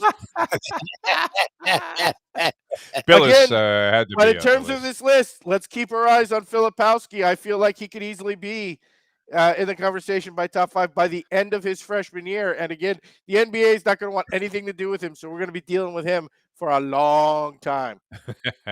Excellent. And you couldn't have cherry picked a better topic for yourself, to lay out some of this Duke sarcasm, which was fantastic. Thanks so much for being with us, Professor. Have a great weekend. You have a great one, guys. All right. Professor, ladies and gentlemen. Whew. He's the best. I would have to go Reddick out and Grayson Allen in. Yeah, and I would put Grayson Allen in. That's what I would do. JJ. I didn't like Reddick either because he was pompous, but Ken actually wasn't wrong. He didn't do a lot of the No. Duke stuff. He just had this aura of like, I'm great.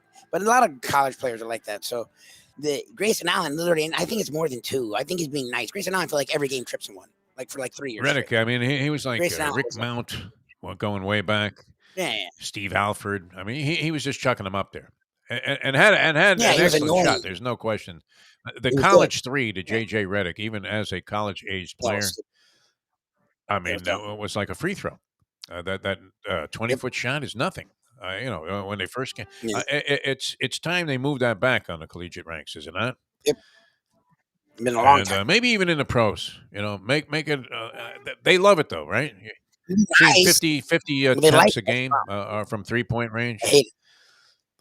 I And the hate it. Mushnick man is always all over that. That basketball has deteriorated down to just an absolute chucking Yes. contest. The very thing that Yep. you despised, right? Where eventually you wouldn't give the guy the ball Yep. anymore, even if he made a few. Yep. It was like, who wants to sit there and you're running around like a maniac, coming off picks and setting picks, It's boring. trying to get open, and the guy's out there and he's going to hoist it from 40. You got to be kidding me. Nope. Right? Nope. Get out of here. Wouldn't care if Steph Curry came to the park. It just would be something that was frowned upon. And now it's the whole game, which is really, really weird. Especially since, I don't know, I mean, are these guys all that great of shooters? Even the good ones. I mean, you're talking about, I know the way it equates out, if you make 33% of your threes, it's the same as hitting 50% of your twos, which was always considered a benchmark. This was the barometer that you were going to measure whether you were shooting the ball well or not. Even if you were an outside shooter, back in the day, it was just like the 300 batting average. You wanted to at least hit 50% of your shots or come as close to it as you possibly can. And if you weren't, then you probably were taking a lot of unwise shots, correct? Exactly. Now that's out the window. But, and that's a genuine question. Has the game been destroyed and lost a lot of its entertainment quotient by, it's the same thing like people talk about with shifts in baseball. But with baseball, I think, I mean, if you think about it, the changing of the rules back to where you have to have somebody on at least their side of second base on an infield shift, and you can't have like 12 guys in the outfield all lined up in right field like it was the home run derby, and you got 100 little kids running out. They're all sort of between the infield dirt and the fence. It's only a benefit, I think. You don't see a lot of overwhelming right-handed shifts, do you? where against righties, you don't see everybody on one side of the field, not like you do with left-handers. So No. if it more overwhelmingly benefits left-handed hitters, how can you institute that as some kind of a rule and call it fair? What do you think, Libby? No, I look. It's annoying because we talked about this. You shouldn't mess with the rules in Yeah. that regard to actually mess with the game. I don't think you But can it's gotten out dictate of where hand. people can play. You can't. It's annoying because I don't Yeah. think it should be doing that. But the game's also gotten extremely horrendous. So I'm in the middle on it because I do want them to do something with baseball to make it more watchable. Basketball hasn't gotten to the place No. of baseball yet. I can still watch it. And because a lot of the Rockets, and I think it sort of come back a little bit because the Rockets took that Warriors thing to like with Harden to a weird fucking place where we're gonna shoot 63s if we only have two guys to hit threes. That was Mike like D'Antoni, though. That was his philosophy. Exactly. So I think they sort of busted it where it sort of come back a little bit. Like some teams do shoot a lot, but not every team is going crazy. Because that's the thing, it gets boring. It's just like each team had the one guy that thought they were the greatest thing ever, so they would just jack up long shots the whole time, and you're standing there like an asshole. Like, what am I doing here? Like, it gets The boring. Warriors had a good mix. I mean, going back to their championship runs there prior to and with Kevin Durant, and that they moved the ball extremely well. And yet they also were extremely, efficient at making 3-point shots and had a couple of different guys that could knock them down with Steph Curry and Klay Thompson. And then on top of that, they had other players that could contribute from 3-point range as well. But the ball movement of the Warriors was the thing that what was entertaining to watch. They really knew how to maneuver the basketball and, could work it inside as well. But you don't see that kind of versatility with a lot of teams, and it just looks like offensives, are always going to be reliant on as the clock is evaporating and winding down to its final seconds, the shot clock. Somebody's going to waste up a long three, and that's going to be it. Yep. All right, we're coming back with more. Mike Mayo, the Gambling Gourmet, going to join us in a little while here on the program. Jimmy Johnson's Big Chill, the Jimmer's book. I mean, he's getting a lot of play. Yeah, it's out. Everybody's everywhere. interviewing Jimmy right now except us. So we're going to make those arrangements. I had Dave Hyde on this week. We talked about it. The book drawing rave reviews as a sports publication, and these, you often wonder. I mean, here I'm the biggest sports fan in the world, and I can tell you I've read like maybe a handful of sports books. I don't know about you, Lubie. I've read a few. I get them directly, though, so it makes it easier. A handful, man. I read a couple of Feinstein's books. And maybe a few others I've dabbled into here and there, but in general, I'm not a reader of books. People have that misunderstanding and misinterpretation of wherever it is that I get most of this bullshit from. But it definitely wasn't from reading books, which I regret. Right? I mean, if you were going to have a regret, it was, I guess, is it laziness? Is it mental laziness, Lubie? That you would not want to, yeah? Yes, 100%.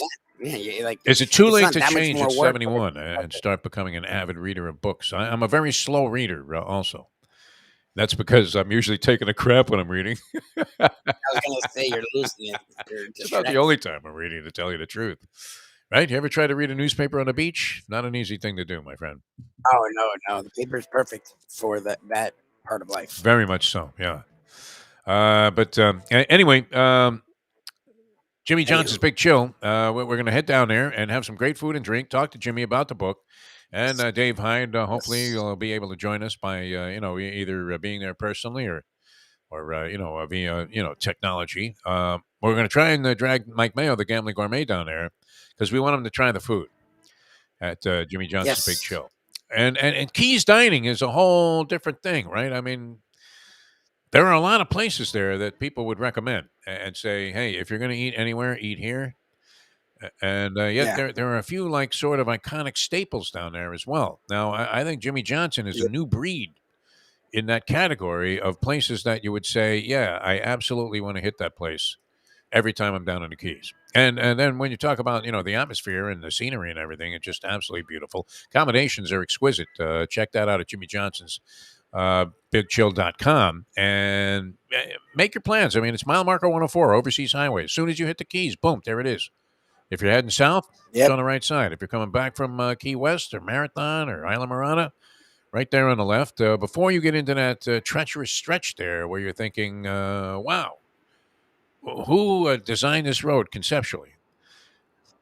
I guess it's a little better now than it used to be. Remember when it was 2 lane? Oh my Yeah. God! I mean, that was a head-on collision waiting to Yeah, happen. it's I like don't know how my friend Ron Harrison drove up from Isla Morada every day to every Carroll day. City, where the radio station was located. At 4 in the morning, this guy was taking off, and he was a heavy drinker. And he would actually stop at a package store as soon as they opened up on the way in there. They were open at like 5 a.m., and that's when he hit it, and pick up like a 12-pack, not even a 6-pack of beer, and Oh, consume it. Jesus.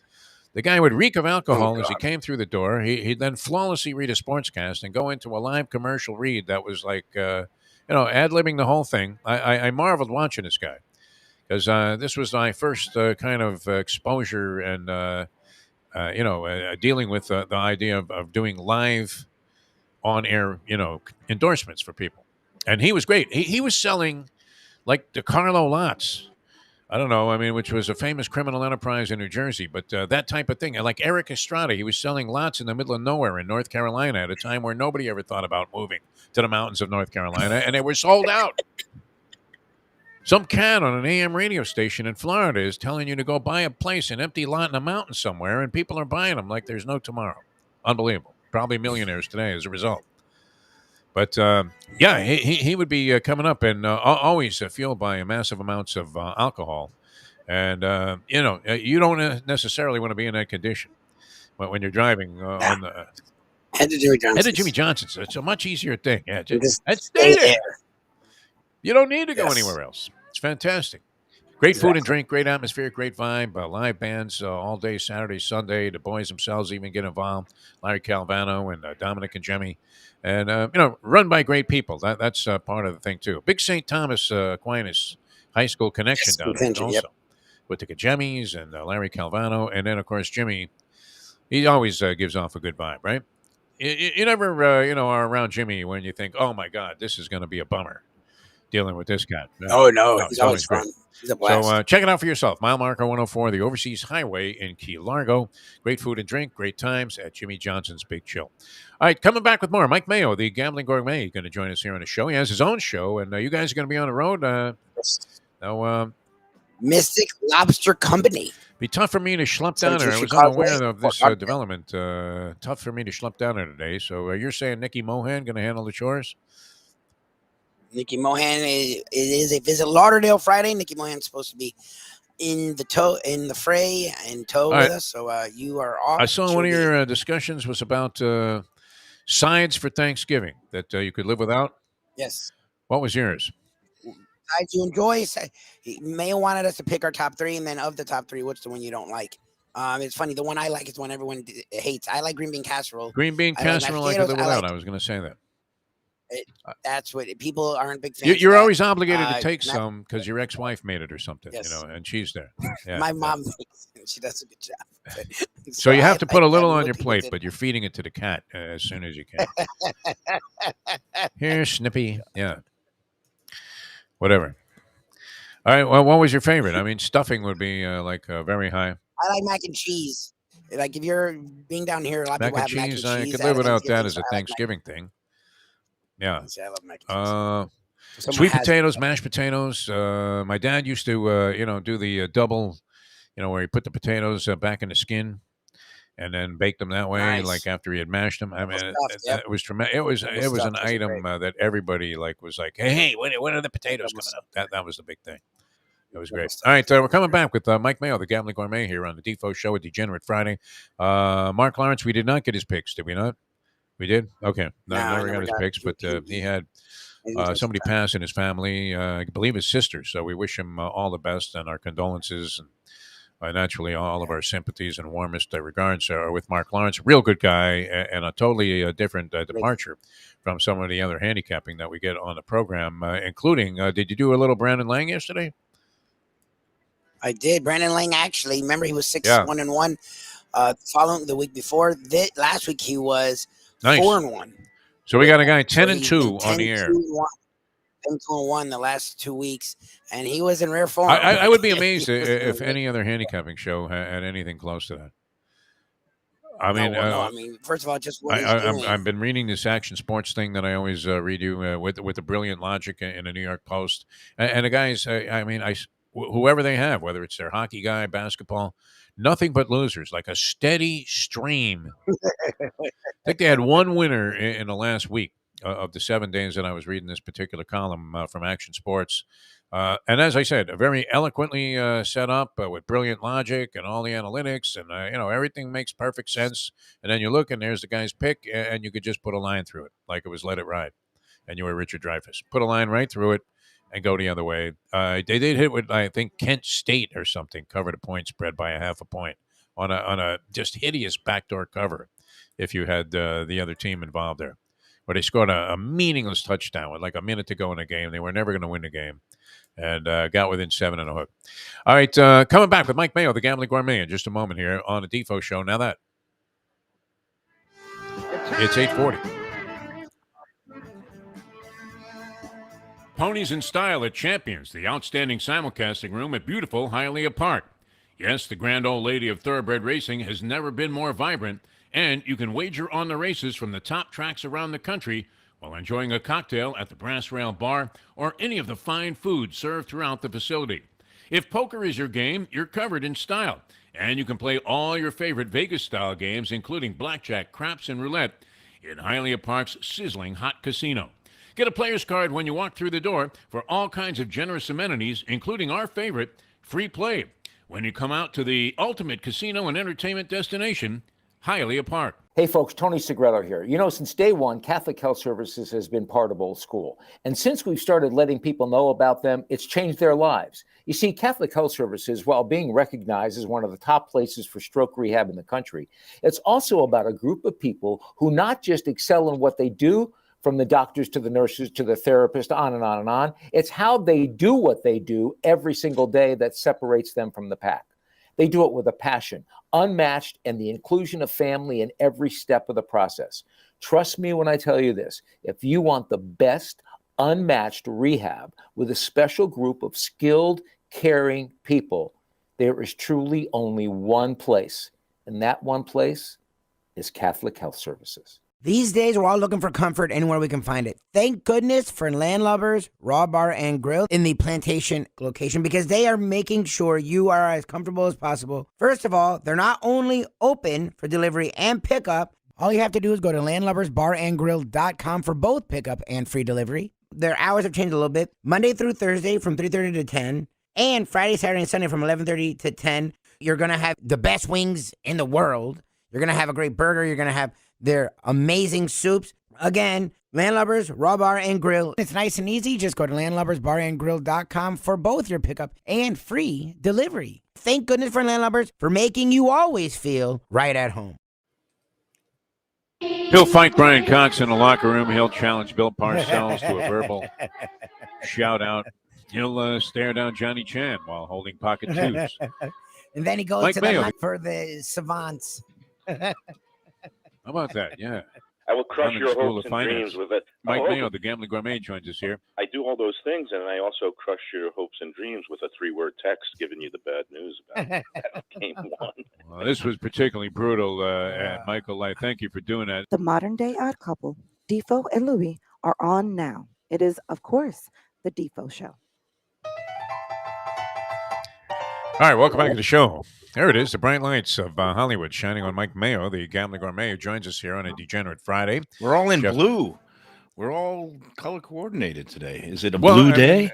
But look at Lubie. Lubie looks outstanding here. We're in schminky T-shirts, and he's got schminks. the collar shirt on. He looks like he's ready to do some serious business here. Like this is his audition tape. Unfortunately, this is the one he's going to submit for future consideration. There you go. Oh my God, we're in trouble.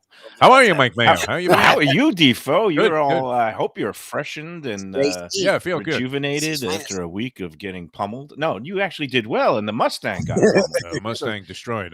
Change of I didn't fortunes. ask. Yeah. Well, I can hold my own there, and I've been having a nice little run there. I don't know, my back wheels and some of my stupid plays have been working there, daily doubles at the racetrack. So I've actually had a few winning sessions in a row, which is very unusual. It's a miracle. All sparked by the good luck charm that is Mike Mayo being out there at various casinos. Was it me or was it punching away Dickstein at. that was the rabbit's foot, or maybe Sarney, or all three? Sarney, I believe, was a rabbit's foot. This is always good too because Sarney asked me to make a couple of wagers for him if I was still in Atlantic City yesterday. He wanted to bet a couple of futures bets, and and what was great about it is I got his text as I was boarding the plane. So I didn't have to say, "Hey, listen, Sarney, I don't do that shit." No. But I mean, he would assume naturally that I would have some kind of online. I don't bet online because it would be too tempting to bet like 24 hours a day, every minute, and punch up everything. And you see, I have no control in my No, screen you to have screen no activities discipline. at I the have track. Yeah. discipline, but You do, yeah, yes. yeah. Well, not when it comes to eating, though. Well, I mean, Well, you know what? I say, passed your no. place, at Dixie and Glades, and you would think right away of what if you were thinking Chinese food. That's I passed your chili crab place on the way. Yeah, home. chili crab, and it's not one of those crab in a bag places. It's like a Yeah. proper Chinese restaurant in a kind of little modern bistro setting. I love the place. Have you been in, or you just drove I've by never it? been in, no, but I was Oh. excited to see it because I wanted to say and compliment you on the subliminal power of Let's Eat South Florida. Because I also, in following a couple of things on Facebook, I came across a deal about Sicilian oven. Somebody had asked and said, well, what should I order if I go to Sicilian oven? And I would say a large percentage said the Sicilian salad, which is a personal favorite of mine. And so what do? The Mustang suggests, hey, why don't we stop at Sicilian oven and pick something up on the way home? And I've been craving the Sicilian salad ever since I read about it. So subliminal power there of the Let's Eat South Let's Florida eat. page That's is right. overwhelming. We always attach a warning when we hit another milestone in terms of membership, and we say, "Warning: this group can be habit forming and may lead to weight gain." So it definitely seems like it worked for you. Although if you eat Sicilian salad, it's a lot better than eating Sicilian pizza. So Well, there was a pizza Pizza. tossed in there, and of course, I love those wings with the the onions that they cook up and smother them with, and that kind of it's a coal-fired good thing or whatever. place. In my Very, mind, very it has nice. surpassed Anthony's coal-fired pizza in terms of Is that right? Well, the they may in be on the terms of the downslide taste. since the change of ownership there Well, from yeah, it's Anthony now Bruno. owned by one of these private equity funds, and they've changed things around a little bit. And You don't hear it talked about as much, to tell you the Anthony truth. Bruno doesn't have anything to do with it Since he anymore, left. except for having his name Yeah. in the name of the restaurant. And I don't even know if they're using his likeness anymore on the menus and things like that. But anyway, Sicilian oven. The weird thing about that, when they first opened, they did not have Sicilian pizza. It Is was that like right? an odd Wow. thing. Yeah. The guys who Now, founded it they do. are the same family, I think, brothers of the DeSalvo's pizza Yes. parlors. That's originally Yeah, started in DeSalvo, yeah. Hollywood, and there's still one in Hollywood there on Sterling Road. There's There's one one in plantation by Bayview me. Plantation. They had a It falling used to be for out. One of years. the brothers went into real estate, and then he got back into the pizza game and started Sicilian Oven. Nice But when they move. started, they just had the round pizzas, and people were saying, "Hey, it's Sicilian Oven. Where's the Sicilian pie?" Yeah. And eventually, they got browbeat into developing one and putting it on the menu, and they do a pretty good job with it. And speaking of square pizza, I Yeah. had a foray with Dickstein this week up in Delray. This new place called Death by Pizza. Actually, Seems to new. be garnering favorable reviews as well. Yeah, no, the place is great. And the Detroit style pizza that's become a thing in the last few years. But it's basically the same thing as Sicilian pizza in New York, except the crust is a little crunchier because they bake the pizza. The cheese goes over the edges of the pan and it caramelizes, so you get that. Me, you get the Did you crunch. like your first slice of Sicilian pizza the first time you ever Loved tried it. it? Oh, you I've did? been a Okay. Sicilian guy my whole life. Yeah. All right. And I actually compared L&B favorably to L&B. I'm sorry, Death by Pizza to L&B Spumoni Gardens in Brooklyn, which is the mecca of Sicilian pizza in Brooklyn. And it's also different because they put the sauce on top of the cheese, which is what Detroit style pizza does too. Somebody took offense when I compared with the comparison and said I'm out of my mind.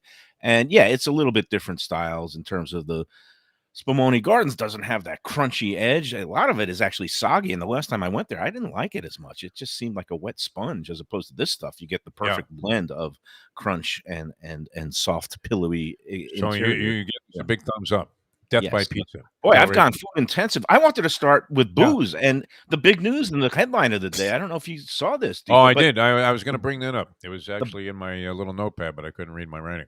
well, the ban of beer at the World Cup venues, the Imagine this. stadiums, and even outside, they were going to have these little Budweiser beer. Budweiser's a major sponsor of the World Cup of FIFA. They pay $75 million or something like that. So how do I'm you sure not they're have them happy with at? this I don't decision. understand. I guess. And you know, Well, you have to Um, be so drunk as fuck to watch a soccer game anyway, especially if you're well, paying money and and going to see it live in Qatar. so here's my thought for the day. Of course, it's being held in what a Qatar, stupid in a idea this Muslim was. country, and Muslims, adherent, strict Muslims do not drink alcohol. They also don't Okay. gamble. Be a terrible place for me and you to vacation. I'm But not planning on Yeah, anything exactly. there soon, Air Emirates. but they were going to make a special dispensation and carve out these zones, and the stadium venues were going to be allowed to sell beer during the games. And all of a sudden, last minute, they reverse course. And so my thought for the day is this, Defo. I said the only thing worse than a riot of drunken British soccer fans is a Yeah. riot of sober British fans who want to get drunk, because they are going to be Bitter. pissed But off I mean, it puppies. defies everything about the game. Your entire image of the game is a Yes. bunch of guys. I mean, just singing endlessly while they're Yeah. watching a nothing dreadful piece of dreck of a sporting event where Yep. the ball's just bouncing around the middle of the court and they're blowing vuvuzelas but they all have these giant glasses of beer that they're drinking in Yeah, it's the freezing thing. cold, and instead it's just the opposite. They're going to be schwitzing their brains out. I mean, in a blast furnace like heat and not be able to get a beer. You have to be kidding me. No, it's going to This thing is a cause disaster. rioting. I mean, this is going Yeah. to get really ugly because you take Disaster. away the lubrication from, not just the Brits, but some of the other fans, the Germans, and it's just it's not a World Cup without a little bit of alcohol flowing. So I don't know. It's to me, there's already been, obviously a lot of Thousands of deaths. protestations Like people have because of died. the exploitation of the workers who've been constructing all these stadiums and new Will hotels. the announcers mention that, you think, during the coverage? Probably not. I'm gonna guess no. And again, Imagine that meeting of the Fox announcers and the staff, as they have their technical meeting before the whole thing, State of the Union, and they go, one mention of slave labor and you're out Yeah, that's forever. Never mind. You see what happened to that Adler guy? All he mentioned was, guerrilla tactics, and Yeah, you he's been saw what finished happened forever.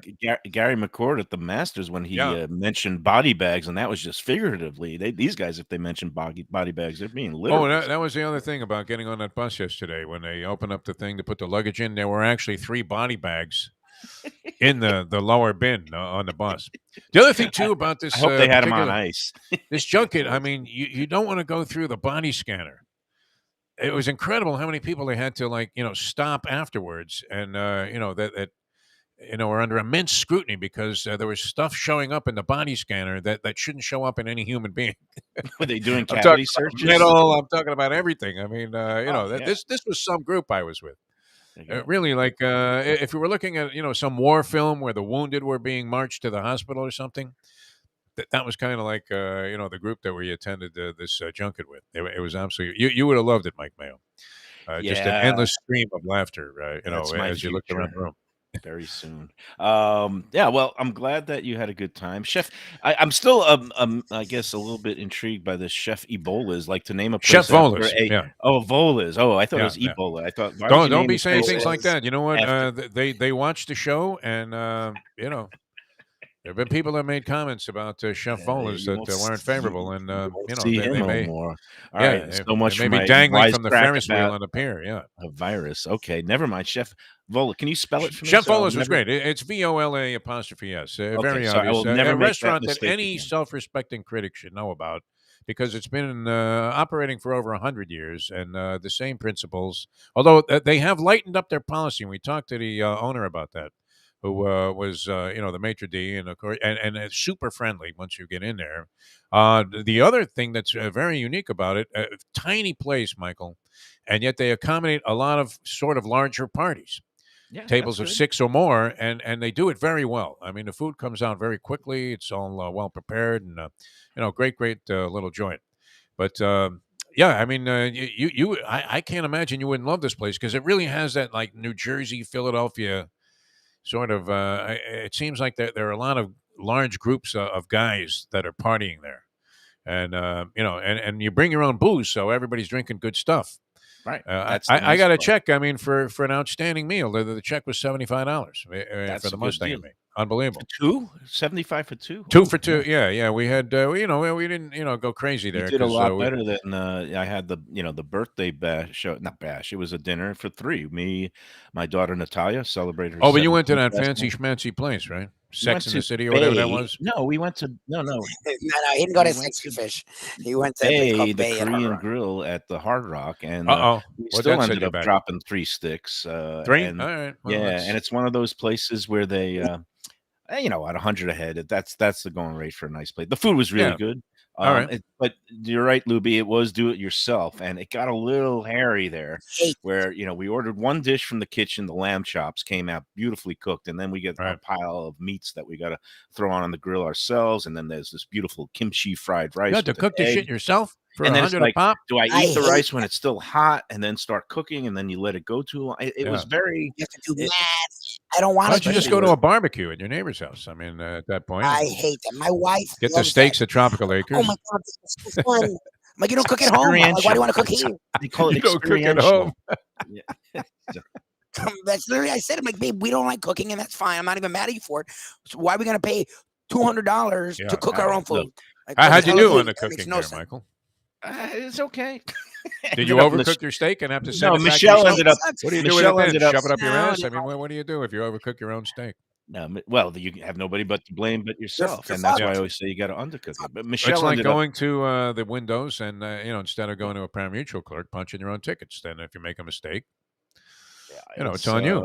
It got a little too much for me, and Michelle was a control freak, so she took over with the tongs, and she was handling Natalia's meats because she likes them cooked medium, and so she got them all. So cooked you have properly. dueling control freaks in the family? No wonder it didn't work. I'm Yeah. not a control freak. My ex and daughter are, but that's Oh, okay. okay. I All right. am. Me? So you're ex now? Your No, I daughters. don't know. I mean, you said that to me once. That you were like, Yeah, she sometimes I didn't I feel can. like you were a I- control freak. like when it comes to food, you Yeah. have I your definitely tastes. have my pretty- tastes. Getting back to the World Cup, but it's like, why Yeah. even bother going? I mean, people should just do. It's like the same thing with Why have it? I mean, the Dubai World Cup. No, the Dubai World Cup. Why have it? Because they're giving away big money, so all the horses Yeah. and trainers show up. no, that's But different. when you go to the track there at That's not a the month. United Arab or Dubai, whatever it is, Yeah. there's no gambling, there's no parimutuel wagering at the track. There's nothing Who fun. the hell would So- want to be on a racetrack where you couldn't bet? That's it. That's hell to me, my friend. If that I know. bus of Alta Cockers was headed to the airport, it could have just have been directed to hell if they put me in a racetrack where you couldn't bet. What would be the Yeah. point? That's why it's much better to just stay here and you just do it from your phone or from a Yeah. parimutuel facility when it comes to the big World Cup day. But when it comes, I mean, that's the Dubai World Cup. For this World Cup, the football World Cup, I don't know why anybody would go over there. And I know somebody who's saved up money. He's involved with the Costa Rican team. One of my guys who plays poker at Adenia Highlight. He's going there Yeah. for 2 weeks. He's going to Qatar? watch the going World Qatar. Cup. No way. Yeah. Oh, he's and- involved with a team. so You were it's- asking where are the good sports bars to watch this stuff? Did you come across Nikita's, the Croatian sports bar that we used to reference on the show? No, I haven't done that. Is Croatia in? Are they in the 32? I don't know if they're in it or not. Well, But, they're in it. yeah, we yeah, made that's up how a they are. I we got- made I up got a it. phantom bar that you could go watch. The Croatian team called Nikita's, and then people, if it was Let's Eat South Florida, they would have started complaining about it. Right? Nobody goes to It was like Nikita's, man. The Gateway. service sucks. There is no Nikita's. That So was the speaking thing. of watching World Cup, so are we in for next week at where we were talking about? I mean, I'll talk to him, but yeah. Oh, okay. No, I thought you were going to ask him last night. I meant actually. last night, and it got hectic, but we I haven't. know, but we've got a busy, hectic lunchbox schedule the next. Yeah, what's the story? info. I was unaware So- of this road trip, so I may Today have to we've bow got out. Yeah. Mystic Lobster, which is an official Visit Lauderdale that segment sounds with good, Nikki yeah. Mohan, which we like to do, and All right. it's a new lobster roll place right along that 17th Street Causeway near the port and the convention center. So we'll talk lots of visitors bureau stuff down there with Nikki. Monday we're going to be at Grandpa's Deli. Okay, you that's can good. get, I like some that. of your favorite knishes. You're Wednesday, not gonna do that thing again, are you? with the liverwurst sandwich? No, I'm not going to put liver on anything this time. Okay, I'm going good. to be. Thank God. I don't even want it on the table after watching you chow down on that. We're getting last into the episode. holiday season. I think I might have to go a little crazy on potato pancakes. Get some latkes. A turkey sandwich, I guess. Turkey You ruined sandwich the for the turkey holiday. sandwich, a good turkey sandwich with that liver pate or whatever that was. Yeah, but I made up for it last week with Tom Teed in Fort Lauderdale. He made his like Thanksgiving turkey sandwiches preview. Oh, yeah. I guess I don't know if he called it. It's a po' boy. I saw the pictures you posted of that, and how Look much did you ridiculous. order? I mean, you had everything. Yes, I ordered the entire menu because that's how You I really roll. did, man. You sampled like some of everything. And Man, I believe you that had crab people with you. sauce for the pasta that he put in my little baggie of stuff that I Yeah. brought home, and I didn't realize it was my little bonus, my little lanyap. That's they say is a little gift. But that crab sauce and like a red sauce that you put it over linguine, that was excellent. So big Oh, props nice. for Tom T. Yeah, All I'm right, so thinking and about also. ordering a couple of things from Tom for Thanksgiving. Oh yeah, and that he's doing the sides, and one of his Yeah. sides that he's doing is Lubie's favorite. He's doing a mac and cheese. He is. Right. Yeah. Yeah. So anyway, yeah. So Grandpa's Monday, even keel. We're having an actual even keel Wednesday at even keel next. Oh, beautiful. Wednesday. The All day right, before Thanksgiving, it's going to be a seafood celebration on Thanksgiving Nice. Eve. That's going to be good. And then Friday, in advance of the big U.S. England soccer match. So for I the World just Cup. alerted the gentleman, and I forgot they don't do lunch on the weekdays. They do brunch on the Oh, weekends. They're not even they on open at Black 4. Friday? They open at 4. Wow. Oh, Not they're even so for a weird. World Cup game, they're not opening. All right, You think they would open especially for that? We're going to These have to crazy people. scramble. We're going to have to scramble. We spent the day yesterday. Shouldn't they just throw a net over the people that are watching soccer in a sports bar and take them away and get them the proper mental health that they need to No, come people back during to- the World Cup you get good crowds at places in the World Cup. I mean, it is what it is. I understand that. I mean, Well- but I think they should all be taken away, no? In a van? We're going to. I like the World Cup. We'll scramble. We might either come up with a pub somewhere, or maybe we'll just do a remote from the pizza spot because it's been a while since we've been out there. There you It's go. a beautiful They're day. all for very American. All of our places are very Black American. Listen to you, Friday. man. Planning a remote sim. We're going to be out at Gulfstream Park. I mean, Yes, it- and we got to it's- figure out a contest. That's the other thing. It's like it's a puzzle to me. It's like it wants to have some sort of contest to give away, passes for the Sunday brunch buffet at Yeah. 10 Palms. But he doesn't things that have been said or referenced on the lunchbox. maybe Previous lunchbox editions, but although he people could wants go it to the archives. He wants it not to be too horse intensive, Yeah. so that it would appeal to a wider audience. But we're at a So race. who do you like in the fifth? Isn't going to work there. Who do you Exactly. like in the fifth? I was just saying, pick a number, and whichever number wins the most races on a Saturday card is There the you go. winner. And You'll of come course, up with then we'll something. have ties, but me and you, and we have gotta to have figure we gotta have some ideas. We're pretty good on making up bogus contests, so we should be Can't able be to. bogus. It's got to All be. right. No, I mean with a certain amount of legitimacy to it, but in general, we're only making up the contest because we want the money from the stream for the backing and the advertising. That's Right? exactly right. Now you got This it. is like a Republican agenda here. We don't give a flying one. No, we really do. We care about the people. Well, We I want them to come have up with fun. something creative that'll be fun, but Yeah, I thought we wanted to tie it into the actual races on a Saturday since they're so good on. Oh, we could do some variation Saturdays. of a theme Sure of we the can do trivia challenge or something. You know, we could come up with All something. right, we'll Yeah. we'll sort it out. The great minds. All right, I Yeah. guess it's time to go. I got to get That's ready. it. For Yeah, Mystic you got to get Lobster. ready for your other show there. Yes, All right. yeah, If I join you from here, is that cool? Or you all right with that for a few minutes? Say hello Yeah, to at the Nikki beginning, Mohan? Okay. sure. Say can hello pop to up Nikki at the when I pop beginning, and then you could take the rest of the day off. Well, Aqueduct I saw has an 11:30 post. I'm in the middle of my I'm in the middle of my horse racing fast. I was telling Pat Utter this yesterday because we did the show at Shenanigans. But Shenanigans. I Yeah. always take a break between the Breeders' Cup and the. It doesn't first sound day. like it. You have 9 remote schedule where you're going to be eating. Yeah, but no, I'm Um, saying I take a break. I'm fasting from horse racing. I Oh, said no horse horse racing. betting, so I don't That's a lay a mistake, bet Mike. on the horses from the end of the Breeders' Cup until the beginning of like the Gulfstream like premier winter meet. Which Look, I was staring death straight in the face all week long when I would run into people that were on this junket. And so I said to myself, I reminded myself many times, you know what? Every day that you're on the right side of the grass is a good one. Go do the thing you want to do. Always If staring it's a little bit irresponsible, so what? If you're losing your ass, so what? Keep yeah, going. Oh, my God. until you're eating cat food, so you got to watch that bank. Well, you know what? That could be sometimes. Oh, and I got to give depends where you get props. Yeah. Muslim Sean, my poker buddy, he's doing it Again? again. Sean, that's his He's name. this week. They started this big series of tournaments at the Hard Yeah. Rock, and the first event it's a $400 buy-in, a 1 million guaranteed prize pool, but they usually smash it. They'll get about 2 million in the prize pool. He won it. Well, it's in the middle of it. Day 2 is on Sunday, but he played the first flight on Wednesday, and he just again, Crushed he's it, playing like a beast. He bagged 360,000 chips. He's sitting in like in 12th place out of like 150 players who made it through the day 2 so far. And on one bullet, from one $400 bullet, he's already in the money, and he's going to try to take down another big one, because I think first place on this one is going to be like in the 300,000 to 400,000. Wow. So That's get on money right there. That'd be nice. I think you could have taken down the people in Atlantic City with your poker skills. That looked like easy money to me. My friend Big Rich sat down for 5 minutes, made like 600.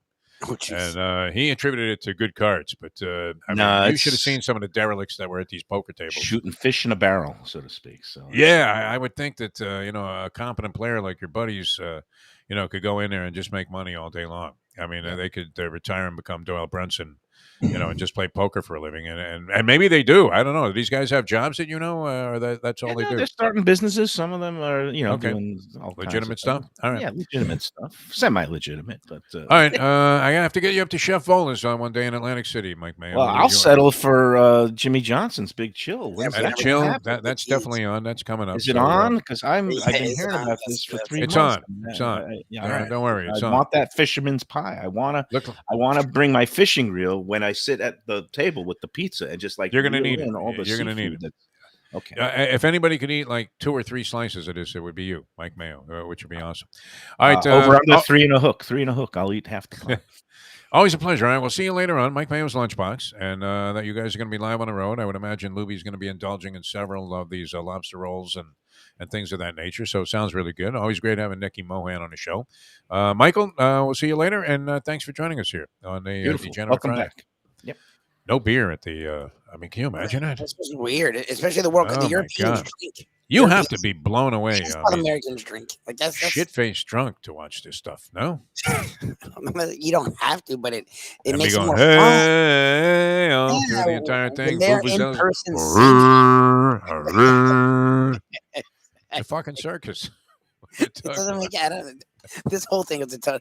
Whoever got paid off, however much they got paid off, totally ruined this whole fucking thing. The thing's a disaster on many, many levels. This guy in front of me on the TSA line had more metal in his body than the Trump Tower. I mean, they couldn't figure out what the hell to do with this guy. What is it, your leg? Is it your leg? And the guy's memory obviously was shot also. He's like, I don't know. I'm looking at going, you're walking kind of rigidly there, man. Either you got the world's greatest heart on or your leg is fucking made out of tin. Give me a break. All right, Lubie, always a pleasure. I see you have other things to attend to there. I'm glad you're still in the interrogation room. I'm hoping, that things change over time in a more favorable way as to the progress of your house and Wi-Fi and all of that. People, thanks for tuning in. Great being back, and we'll see you later on about 12 o'clock today with Mike Mayo's Lunchbox as we leave you know that. The time. It's 9:07. Let's go to eat a damn snack. Look what they done to my soul.